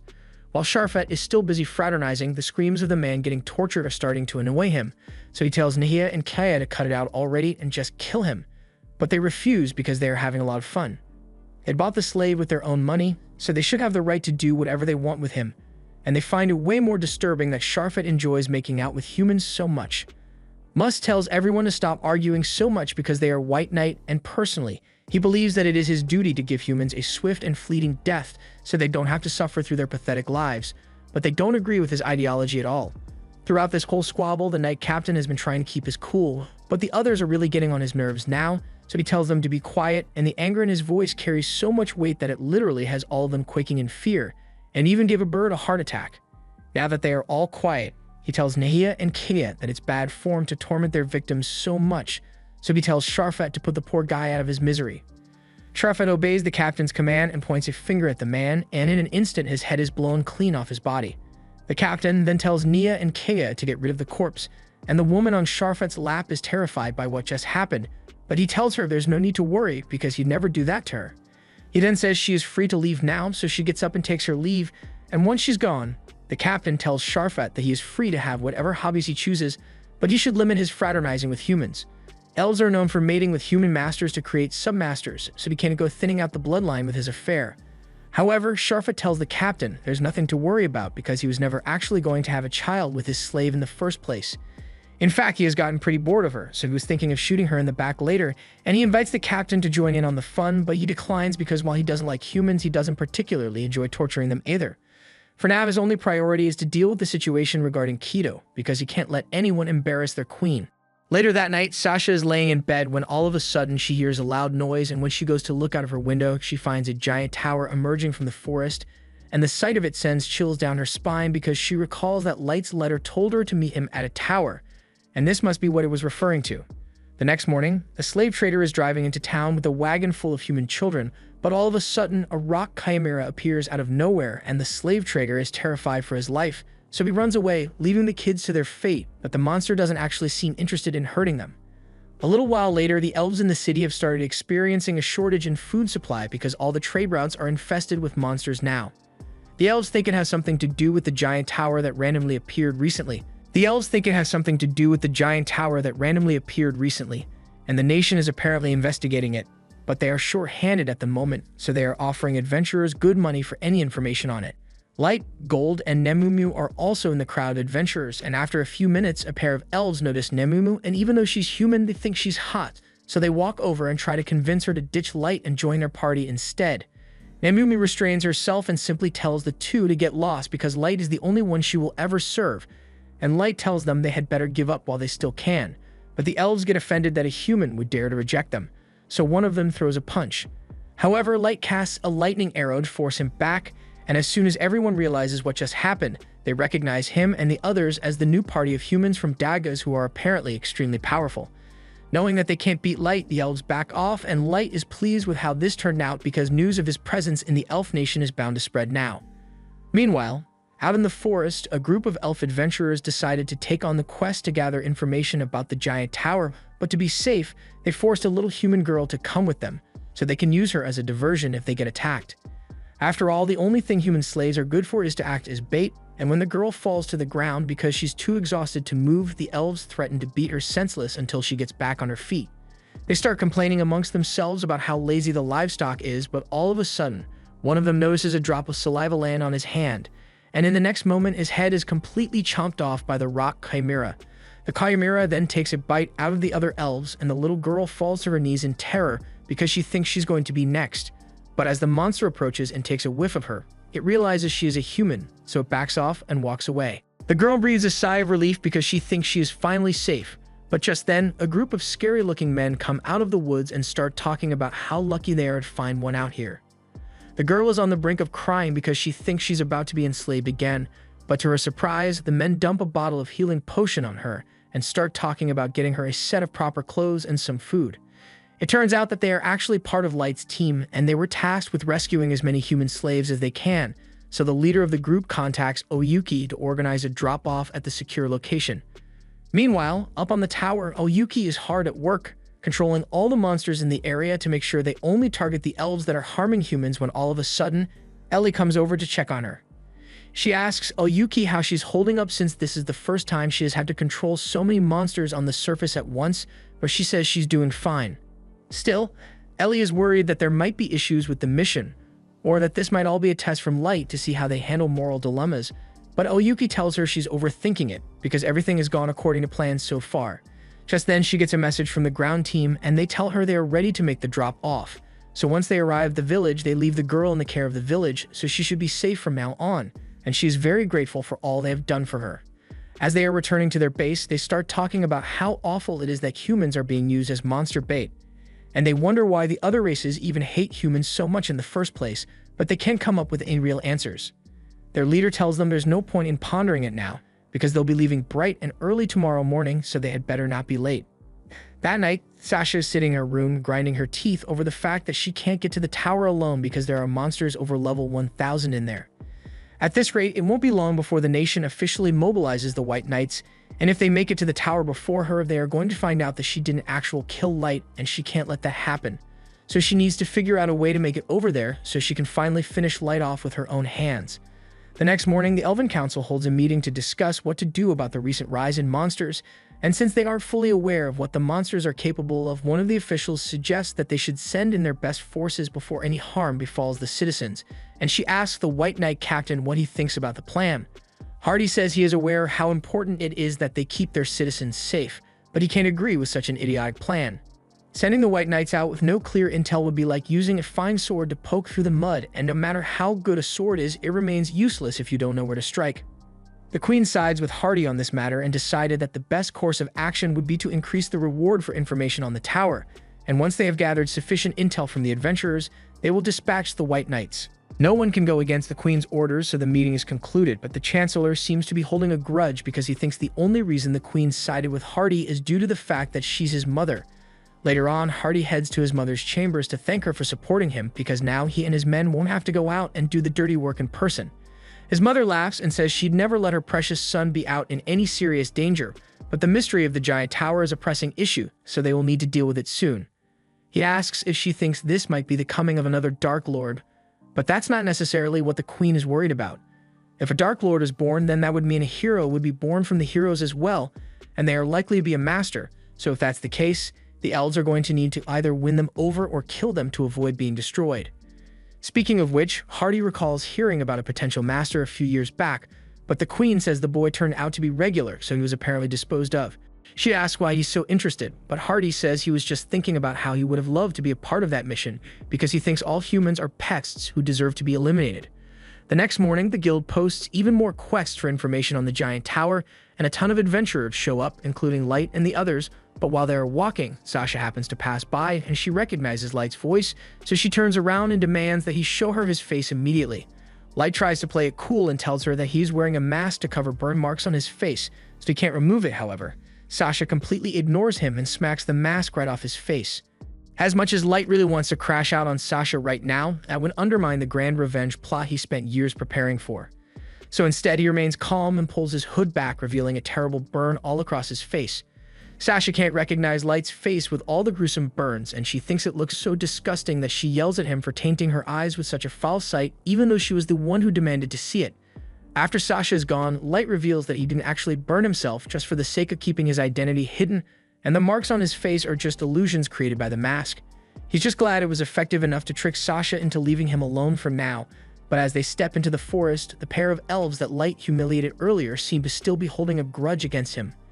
Light notices the elves chasing after him, but he's got bigger things to deal with right now, so he decides to give them a chance and warns them to back off if they don't want to die. However, the elves think he is bluffing because there's no way a human would be able to beat them, so they keep chasing after him, and Light just chooses to ignore them for now since they aren't worth stopping to deal with. A little while later, Light and the others eventually arrive at the agreed-upon meeting spot, but no one else is here yet, so it looks like they are going to have to wait a few minutes. However, just then, those two elves manage to catch up, and Light is sincerely impressed that they were able to keep up with him all the way here. Their dedication is truly commendable, but it's too bad that that's the only good thing about them. Light already gave them a fair warning, yet they still insist on fighting him, so he is left with no other choice. He calls out to Mara and asks her to handle these two for him. And all the while, the two elves are mocking Light to their heart's content because they think they are about to make him pay for disrespecting them. However, the smiles on their faces quickly vanish as soon as Mara shows up and she tells them it's already too late to beg for their lives because from the moment they started insulting Light, their fates were sealed. Mara then proceeds to devour the two whole, and after she's done, Light apologizes for wasting her time with such a trivial matter, but she says it's no big deal because for him, she would gladly devour 1,000 elves even though they taste terrible. A little while later, the rest of the team arrive and Light is glad to see them. He asked them to come here so they could escort him through the forest to the tower since flying there isn't an option with so many other adventurers around. Suzu takes charge and begins leading the way back to the tower, and along the way, Gold says he's glad to see Jack again, but he's surprised that he took the time to come all the way out here when he didn't have to. Jack explains that it was mostly Ellie's idea for him to come here, but he also didn't want to leave the Lightster alone to do all the hard work by himself.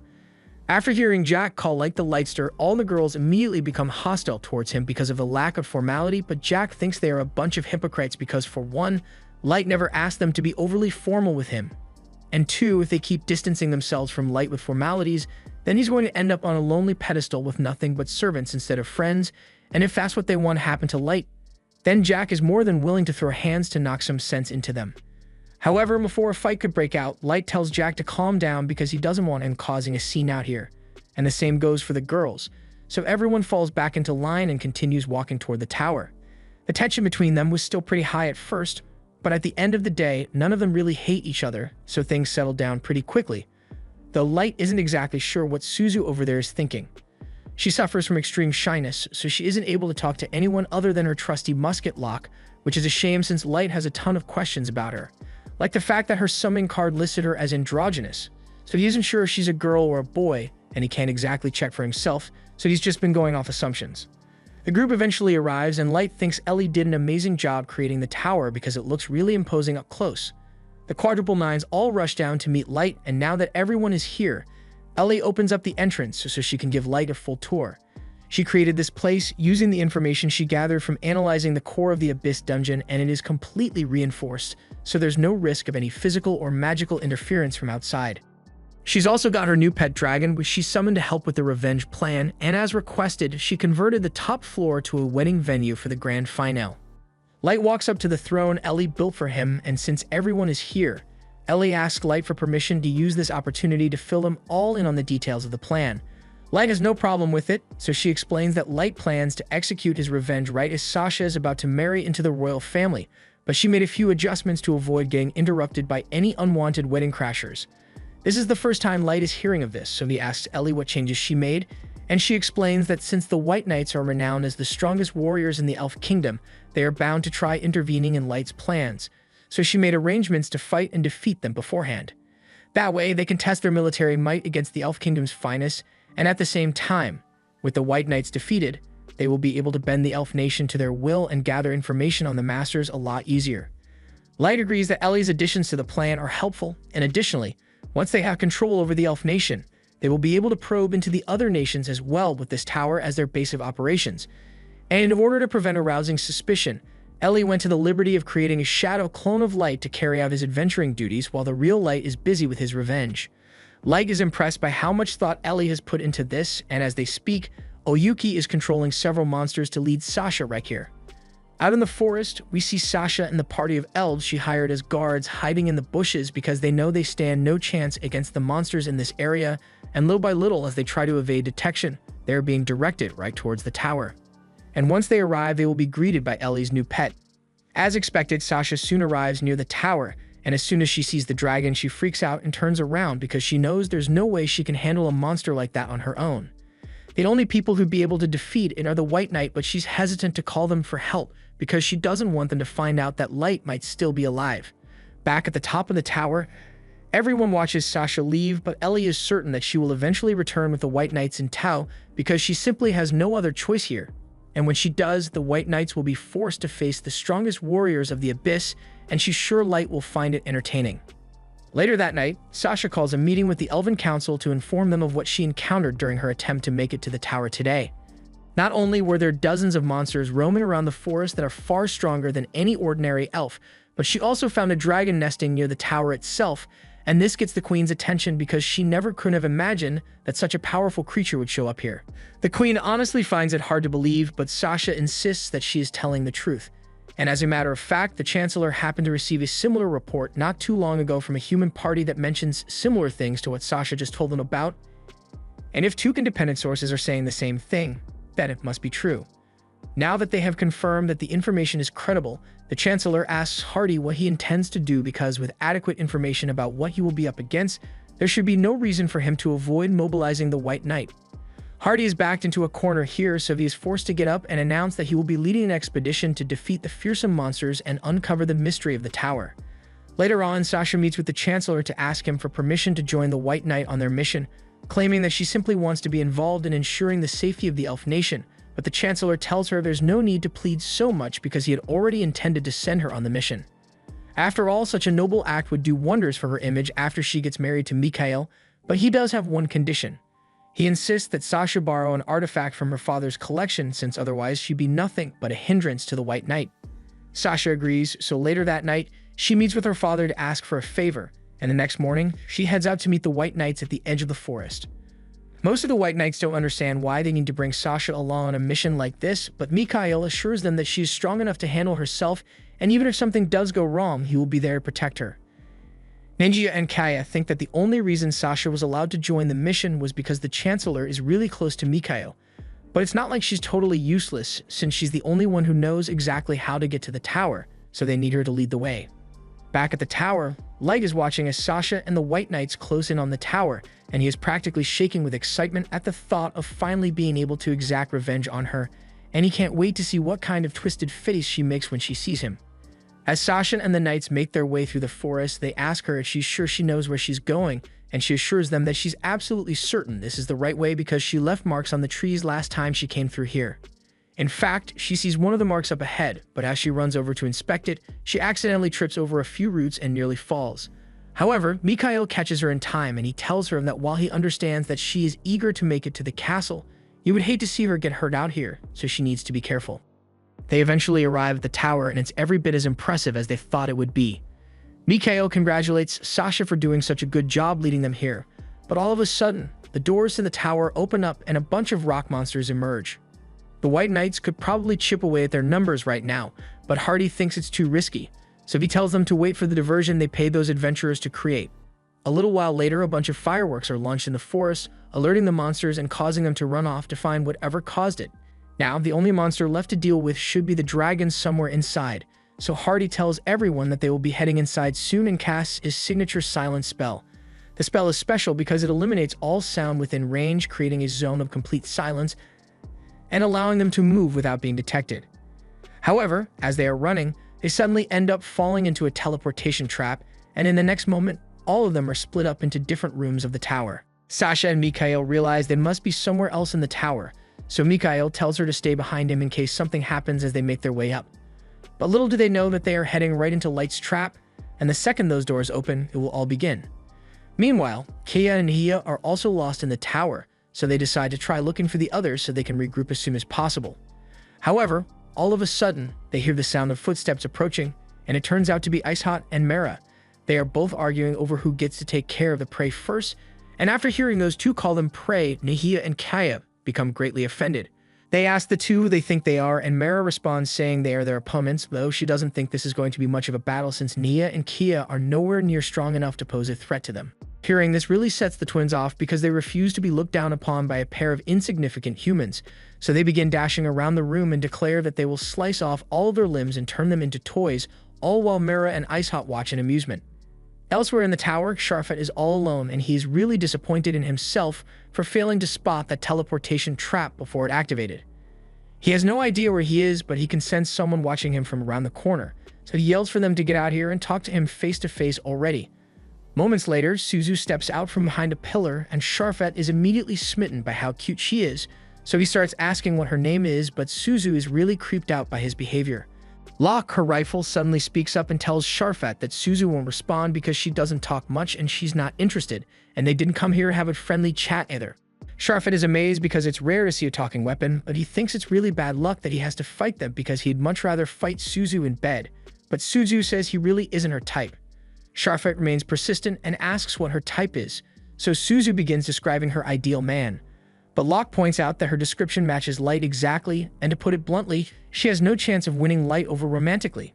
He's technically right, but Suzu really didn't want to hear that. So she starts smashing Locke against a wall until he apologizes, and all the while, Sharfet is watching in confusion. He's not sure who Light is supposed to be, but if Suzu insists on fighting him, then he's going to have to show no mercy. He activates an invisible crossbow on his arm and fires a bolt in her, and while it does catch her off guard, she's able to parry the shot and return fire instantly. Sharfet blocks Suzu's shot, and he is intrigued by her since there aren't many people who can block one of his invisible crossbow bolts, and likewise, Locke is impressed that Sharfet was able to block one of his shots, so this may actually be a bit of fun. At the same time, back with Nahia and Kia, they are still bouncing around the room, and Ice Hot and Mara are starting to get sick of waiting for them to do something. All of a sudden, the twins both simultaneously cast a Wind Cutter spell, and it's actually pretty powerful, so Mara and Ice Hot are forced to dodge. Mara admits that she may have underestimated the twins because being able to cast spells instantly while moving at such high speeds makes them difficult to deal with, but handling this much isn't a problem for them. However, Nia and Kaya say they've still got a lot left in the tank, so in the next moment, they both unleash a massive wave of Wind Cutter spells, forcing Ice Hot and Mara to go on the defensive, and once Nahia spots an opening, he throws a dagger into Mara's back, rendering her immobile while Kaya swoops in and chops her arm off. The twins begin mocking Mara for thinking she stood a chance against them, and they say they are going to chop off Ice Hot's leg next, but to their surprise, Mara doesn't seem fazed by the fact that she just lost an arm. She tells Kaya to take a good look at his sword, and that's when he realizes that despite the fact that he chopped off Mara's arm, there's no blood on his blade. And the same goes for the dagger that Nana threw into her back. Mara then proceeds to eat her severed arm, and her body immediately begins to regenerate like new. Nahia and Kia are terrified by what they just witnessed because they've never seen someone who can regenerate their limbs before, but Mara tells them she can do way more than this. Just to prove her point, Mara then proceeds to rip off her own head and juggle it around. And this is the craziest thing the twins have ever seen. She explains that her body is made of an amalgamation of different creatures, so killing her is next to impossible, and in case they are wondering, she informs them that her level is 7,777. Ice Hot adds that her level is the same as Mara's, so they both far outrank the twins, but they refuse to believe it. They've never heard of people with such high levels before, so they assume Mara and Ice Hot must be bluffing, because if their levels were really that high, then they wouldn't have needed to dodge those attacks earlier. Ice Hot explains that that was all Mara's idea to make this battle more entertaining for Light by messing with them, so they pretended to be weaker than normal to give them a false sense of confidence. The twins still refuse to accept it and launch another wave of wind slashes at the two, but this time Mara and Ice Hot decide not to move. All the slashes literally bounce off their bodies. Naya and Kia are starting to get desperate, so they rush in to attack the two with their swords, but even though they didn't defend themselves at all, the strikes had no effect. And it was at this moment that Nia and Kia realized that they were sorely outmatched, so they did the only reasonable thing they could think of. They took off.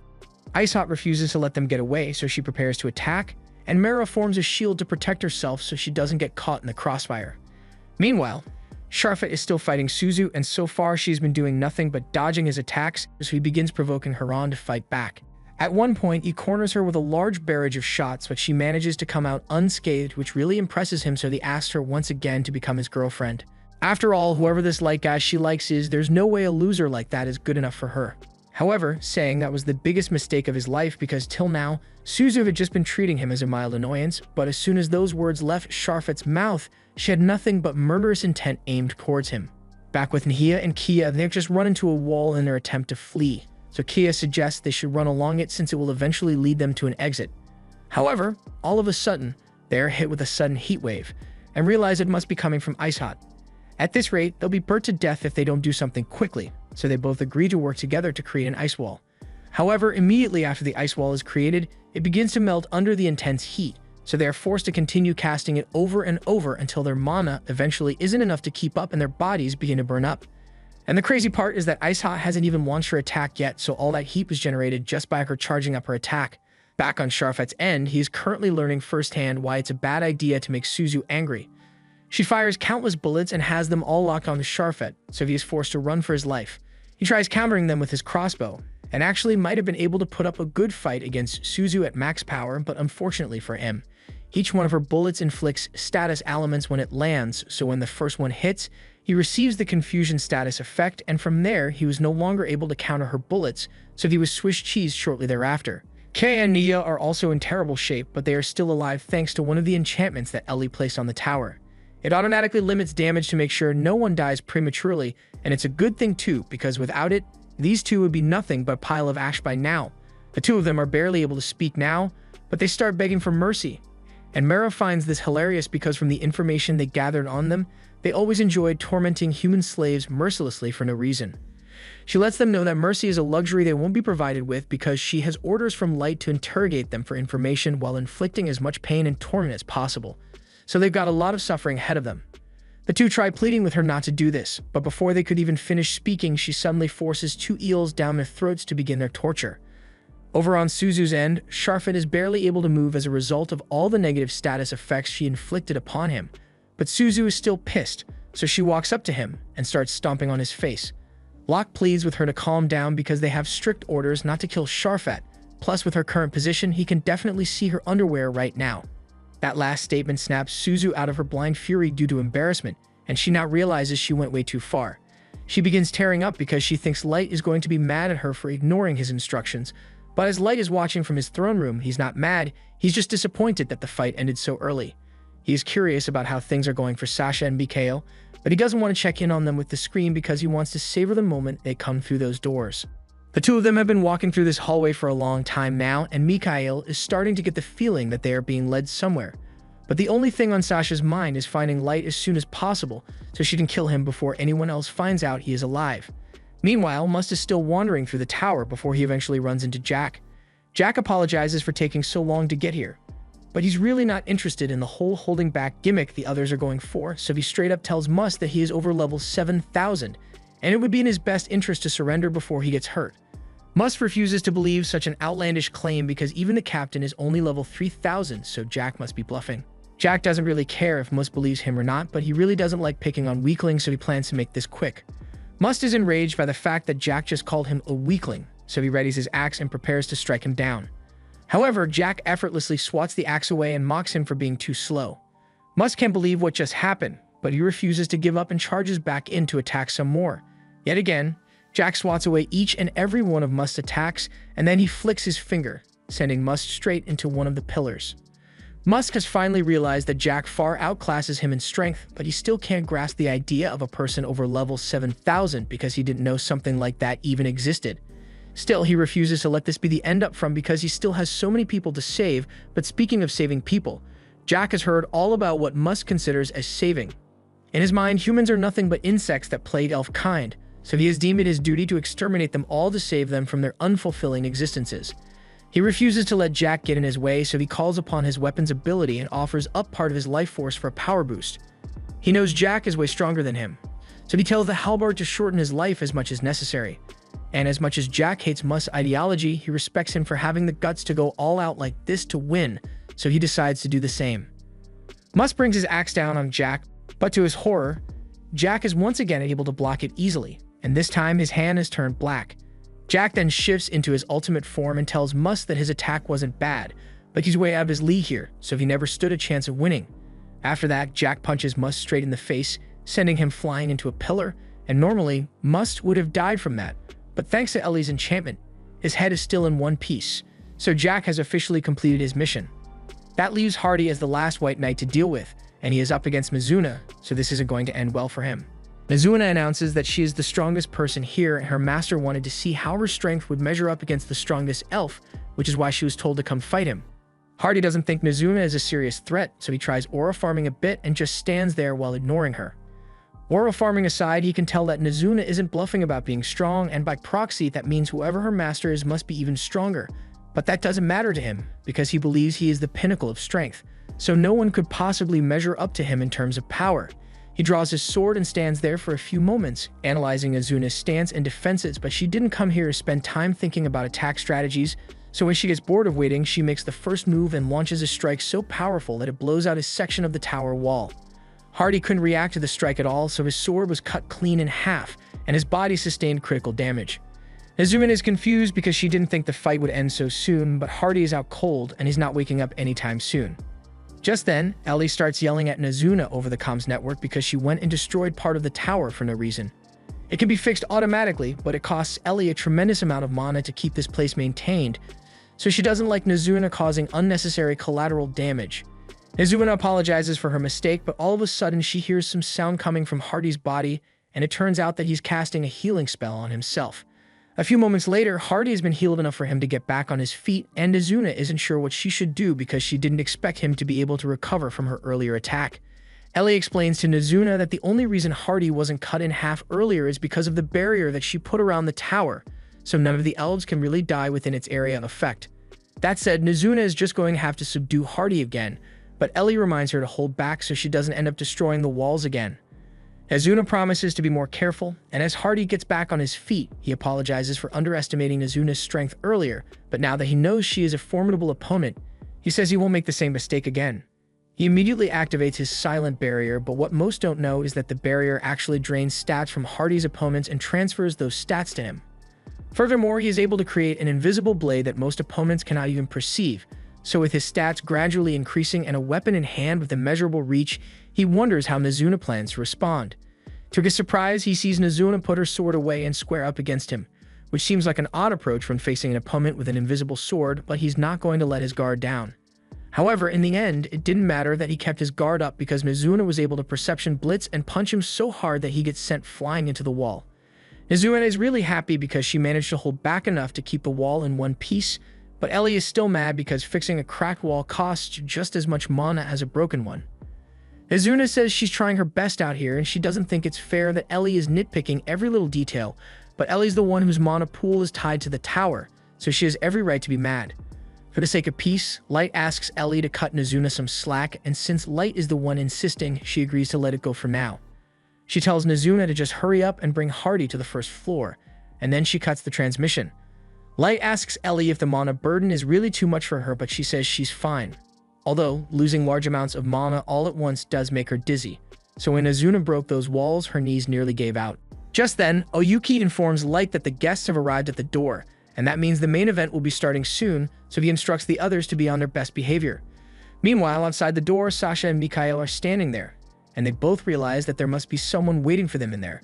But Mikhail is confident that he should be able to handle whatever it is. However, all of a sudden, the door swings open and the two are greeted by Light. He addresses Sasha and says he's glad to see her again, but she only recognizes him as the boy she met in town earlier today, so she doesn't understand why he is acting so familiar. Light jokingly asks how she could forget him when she used to spend so much time cuddling him before, but Sasha vehemently denies the claim because she would never be caught dead fraternizing with a human. However, as she is hurling insults at him, Light slowly removes his mask, and the second his face is visible, Sasha suddenly goes silent. She realizes that he is the same Light from 3 years ago, but this makes no sense because earlier, she saw burn marks all over his face, but he looks completely normal now. Light explains that the burns she saw earlier were just illusions, and as for the reason he looks the same as he did 3 years ago, that's because he stopped his body's aging altogether. Sasha is having trouble wrapping her head around all this because it sounds absurd, but Mikhail interrupts her, spiraling to ask her if this Light person is the maestro candidate that she mentioned before. Sasha stutters a little because she doesn't know how to tell Mikhail that she lied on her report about killing Light herself, but Light cuts her off and begins explaining what happened. He tells them that before Concord could finish him off, he was caught in a teleportation trap and sent to the bottom of the dungeon, but he managed to survive and began preparing for his return to the surface. Mostly because he wanted revenge, but also so he could find answers about why he was targeted and who was pulling the strings behind the scenes. That said, Sasha is next up on his revenge list, which is why he built all this just for her. Sasha is scared shitless right now, but Mikhail, on the other hand, thinks this is a wonderful opportunity because if Light is the one behind the tower's creation, then all they need to do is take him down, and they will be rewarded with great riches and status once they return to the Elf Nation. Sasha is still worried about what might happen to her once the higher-ups find out that she lied about killing Light in her report 3 years ago, but Mikhail tells her there's no need to worry about that because they can just keep that part secret. Sasha feels reassured that Mikhail is still on her side, so she turns back to Light and begins yelling at him for daring to think someone like him deserves to get revenge. Light remains silent in the face of Sasha's rant and simply asks Ellie and Oyuki not to interfere in his battle, and then he steps down from his throne to face Sasha and Mikhail in battle. Sasha finds it hilarious that Light thinks he can take both her and Mikhail all by himself because she is already over level 500, but Light doesn't seem even slightly impressed. Sasha also mentions that she brought a special item with her in case of emergencies, and she proceeds to pull out a horn. Light is curious about what it does, so he decides to wait for Sasha to finish activating it. Once the activation sequence is complete, 3 angel golems appear. Sasha explains that these are Phantasm-class summons, and she says she is going to use them to annihilate him. So she orders the angels to attack. One of the angels rushes forward to attack, so Light is forced to jump out of the way to avoid being hit, and he has to admit that the angel must be pretty strong to be able to crack the tower floor with one attack. He prepares himself to strike back, but before his attack could land, the shield angel stepped forward to tank the blow. Light puts some extra force into his attack until he is eventually able to break through, but he's a bit shocked by the outcome, since he was trying to obliterate both the sword and shield angels, but he was only able to destroy the arms of the shield one. And to make things worse, the one holding the staff in the back is a healer, so it is about to restore the shield angel to full strength in no time. Meanwhile, Sasha is back to being terrified because she never thought Light would be strong enough to damage the Phantasm angels, and when Light notices the panicked expression on her face, he decides to gloat a little and reveals to Sasha that he is currently over level 9,000. Sasha is in disbelief at the sight of such an absurdly high level, but Mikhail tells her to calm down because he thinks Light is trying to trick them. First off, he doesn't think it's possible for anyone to reach level 9,000, much less a human brat, so that powerful attack he pulled off earlier must have been the result of a magic tool. Sasha agrees with Mikhail, so she sends the angels out to attack Light again, but he's not going to be pulling any punches. First, he uses some earth magic to distract the sword and shield before binding them with shadow magic. And while they are restrained, he proceeds to destroy the healer so the sword and shield won't be able to recover from his attacks anymore. However, Sasha doesn't seem too worried about this because she just blows on the horn again, and by the time Light strikes the sword and shield, Sasha has already resummoned the healer. She laughs and explains that the horn allows her to summon the angels any number of times without consuming any mana, so he's never going to be able to get rid of them. Light realizes the angels are going to be really annoying to deal with if Sasha can just resummon them every time he destroys one, so he decides to take care of the problem at the source by targeting Sasha. However, just when he was about to hit her, Mikhail stepped in to stop him. Light is impressed that Mikhail's shield is strong enough to block one of his attacks, but he says the shield does a lot more than just blocking. All of a sudden, Light finds himself being pushed back by a tremendous force, and it leaves him confused because he doesn't understand what just happened. After seeing the look of confusion on Light's face, Mikhail confidently explains that his shield is a powerful artifact that has the ability to reflect all attacks back to whoever unleashed them. And on top of that, it is also capable of significantly boosting the strength of all of his allies. Mikhail and Sasha are confident that there's no way Light can win now, because the angels will keep responding no matter how many times he kills them, and he can't do anything about it because Mikhail is here to keep Sasha safe. Sasha begins mocking Light just like she did 3 years ago, and all of a sudden, Light just bursts out in laughter. She finds this odd, but Mikhail thinks Light must have simply been overwhelmed with despair at the realization that he's going to die here. However, that couldn't be farther from the truth, because Light just thought it was funny that they thought they had won, but he tells them they are about to find out what real despair looks like. Ellie and Oyuki soon realize what Light is trying to do, and they plead with him to stop because it's too dangerous, but Light doesn't care about the risk. He proceeds to break the soul seal he had placed on his staff, releasing a terrifying amount of energy as it transforms, and in this state, Mikhail's confidence from earlier is completely shattered. He tells Sasha that they need to take care of Light quickly before he gets a chance to use that weapon, so she orders her angels to attack, but Light effortlessly obliterates them in one go. The power Light possesses like this is immense, but there's a reason he doesn't use this power more often, because the staff's energy is slowly eating away at his defense, so he can't keep this up for long. He's willing to do whatever it takes to make sure Sasha suffers for what she did to him. He begins walking towards Sasha, and in order to stop him, she decides to use the artifact's ultimate move, turning the 3 angels into one unbelievably powerful archangel. She then orders the archangel to strike Light down with its magic, so it spawns a holy javelin right above Light's head. But the second the javelin touches the energy from Light's staff, the holy javelin is completely destroyed.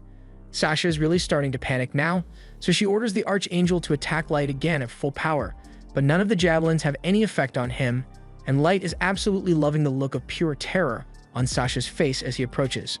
She desperately orders the archangel to protect her, so it unleashes the full strength of its entire arsenal, and its display does look rather impressive, but Light is easily able to disintegrate it with his staff.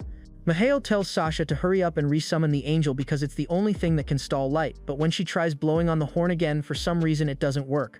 Moments later, the horn crumbles to dust in Sasha's hands, and Mikhail doesn't understand how this is happening because it shouldn't be possible to destroy a Phantasm-class artifact. However, Light explains that his staff is a Genesis-class god killer, capable of erasing the existence of divine entities, so they won't be able to summon any more angels. Mikhail is so stunned by what he just heard that he simply refuses to believe it. There's no way a human like Light could really be over level 9000 or have access to a Genesis-class weapon. Everything that has happened till now must have been a fluke, or at least, that's what he wants to believe. He tells Light that there's still no way he can win this battle because they've still got Mikhail's damage reflection shield, so anything he tries will be sent back his way. I haven't seen levels of cope this high since the time people thought Gojo would come back to life, but anyway, Light proceeds to launch himself at the shield just to prove his strength, and while it does reflect his damage for a while, the power from Light's staff quickly overwhelms it, and the shield is shattered to pieces. That was Mikhail's last line of defense, and he comes to the conclusion that Light must be a maestro, because there's no other explanation for why he's so strong. Light responds saying he's not sure about that because he has been hearing people mention maestros for a while now, but no one ever has an explanation for what a maestro really is. Mikhail says Light's existence is too dangerous to be left unchecked, so he pulls an enchanted feather out of his jacket and raises it to teleport him and Sasha out of here. However, to his dismay, it does absolutely nothing. Light explains that there's no way for him to escape because this entire tower has been enchanted with anti-teleportation magic among other things, but Mikhail refuses to believe that because everyone knows anti-teleportation magic doesn't exist. Ellie chimes in and explains that Mikhail is actually right about that part, because the teleportation jamming spell she used is actually one of her original creations that she developed thanks to her analysis of the Abyss dungeon. It would take too long to explain how she pulled it off, but the point is that there is currently no way to teleport in or out of this tower without Ellie's permission, so Sasha and Mikhail are stuck here. Light tells Mikhail that now is a good time to start running if he wants to, but Mikhail knows he'd never be able to outrun Light.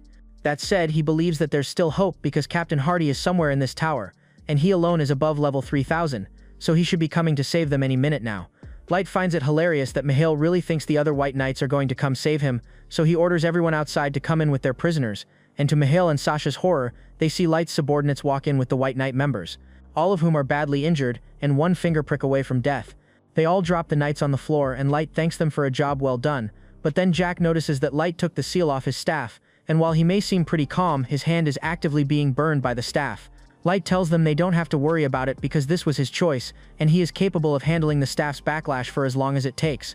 But for now, he has more important things to do, so he turns back to Mikhail and asks him what his plan is now that he knows the rest of the White Knights have been defeated.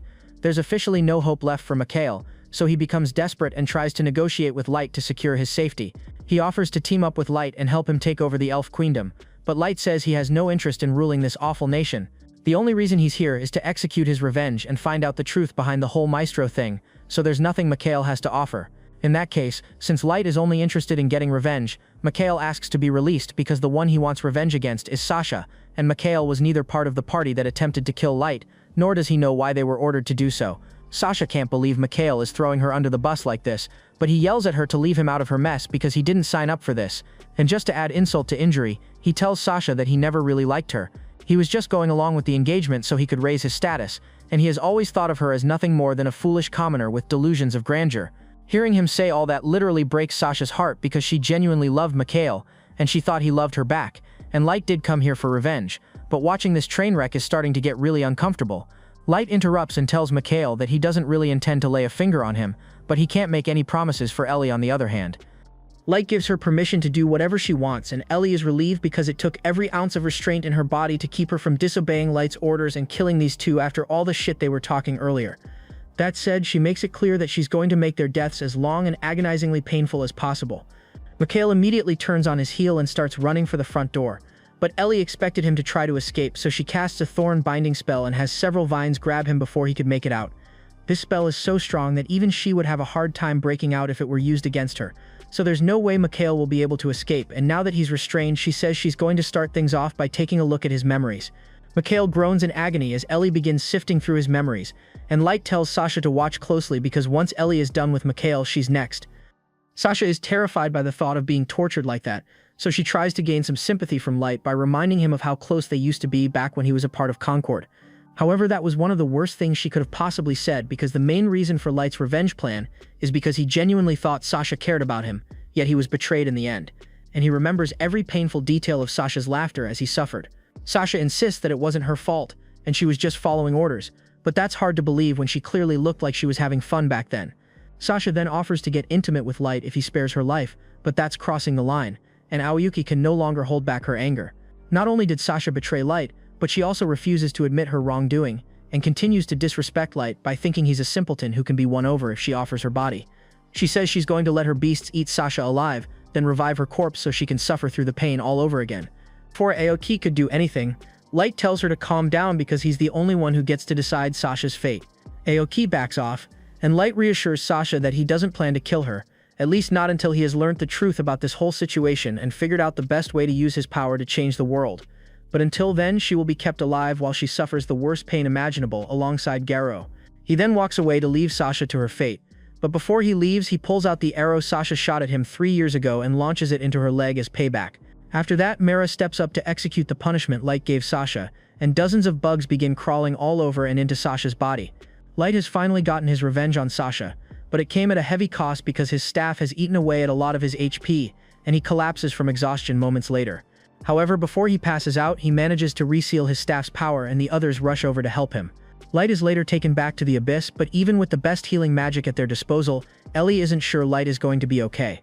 After 3 years of using his gotcha skill, the rarest and most powerful item Light ever received was the staff Gungnir, and despite her best efforts, all Ellie was able to learn about it was that it possesses immense power. For safety, Light combined the power of Mei, Ellie, Aoyuki, Nazuna, and himself to form 5 seals to hold back the staff's power, but today he broke one of those seals so he could use it as a weapon, and there's no telling how much damage that kind of energy did to his body, so they just need to wait and hope that he wakes up. Sometime later, Light regains consciousness and Mei is relieved to see that he's alright, but she asks that he refrain from taking such risky measures in the future. She understands how important his revenge is to him, but he has a whole nation of people who look up to him and they wouldn't want anything bad to happen to their king, so she asks him to let them help next time. Meanwhile, over in the Elf Nation, the Queen has just been informed that all contact with the White Knights has been lost, and the Queen begins panicking after hearing this because she doesn't want to believe that Hardy could have lost. However, they have much bigger problems to deal with right now because a scout comes running in to inform the royal court that a large flock of dragons has just invaded the city. The flock is led by Ellie, and using magic she makes an announcement to everyone in the city, introducing herself as the Witch of the Tower, and explains that yesterday, a group of trespassers called the White Knights entered her tower without permission, and she demands to speak to the people in charge here, otherwise she will have her dragons burn the city to the ground, and to make sure they know she's not bluffing, she burns a large section of the forest near the nation. A few minutes later, Ellie lands in the courtyard of the castle, and there she meets the Queen. The Queen tries to take control of the situation and demands that Ellie remove her dragons from this nation immediately, but Ellie calmly points out that they were the ones who invaded her tower with their knights first, so they have no right to complain. The Queen demands to know what happened to her knight, but Ellie says she's the only one who gets to ask questions here, though she figures it would be a lot quicker to just search through the Queen's memories by hand, so she starts walking towards the Queen. A bunch of the guards try to intercept her, but Ellie casually casts a spell that creates a forest of man-eating trees, and within moments, everyone aside from the Queen has been killed. The Queen is terrified, and she knows there's no one in the kingdom who could stand up to power like this, so she starts running for her life, but Ellie easily captures her with a binding spell and proceeds to scan the Queen's memories. Unfortunately, there wasn't much useful information in there, but Ellie did see a lot of how the Queen discriminates against humans here, so Ellie issues an order to her. She declares that from now on, all humans in this nation are to be freed from slavery and given full autonomy, and if anyone objects or interferes with the freedom of a human, they will become food for Ellie's pets. A little while later, Light is back on his feet, so he heads out to meet the other and get a report on how things have been progressing so far. Altogether, around 5,000 humans have been freed from slavery and allowed to settle down in this village, and Ellie has been working towards cultivating the area around the tower so the people can expand and live self-sufficiently. Originally, Light had intended to turn the entire world into a burning hellscape because of everything he had to go through, but now he has changed his mind. Of course, he still plans to carry out his revenge, but discrimination is the problem, not the world itself, so after he's done with his revenge, he plans to do everything he can to make this world a place where everyone can live in peace and happiness. And the others fully support his goal, so they swear to help him in any way possible.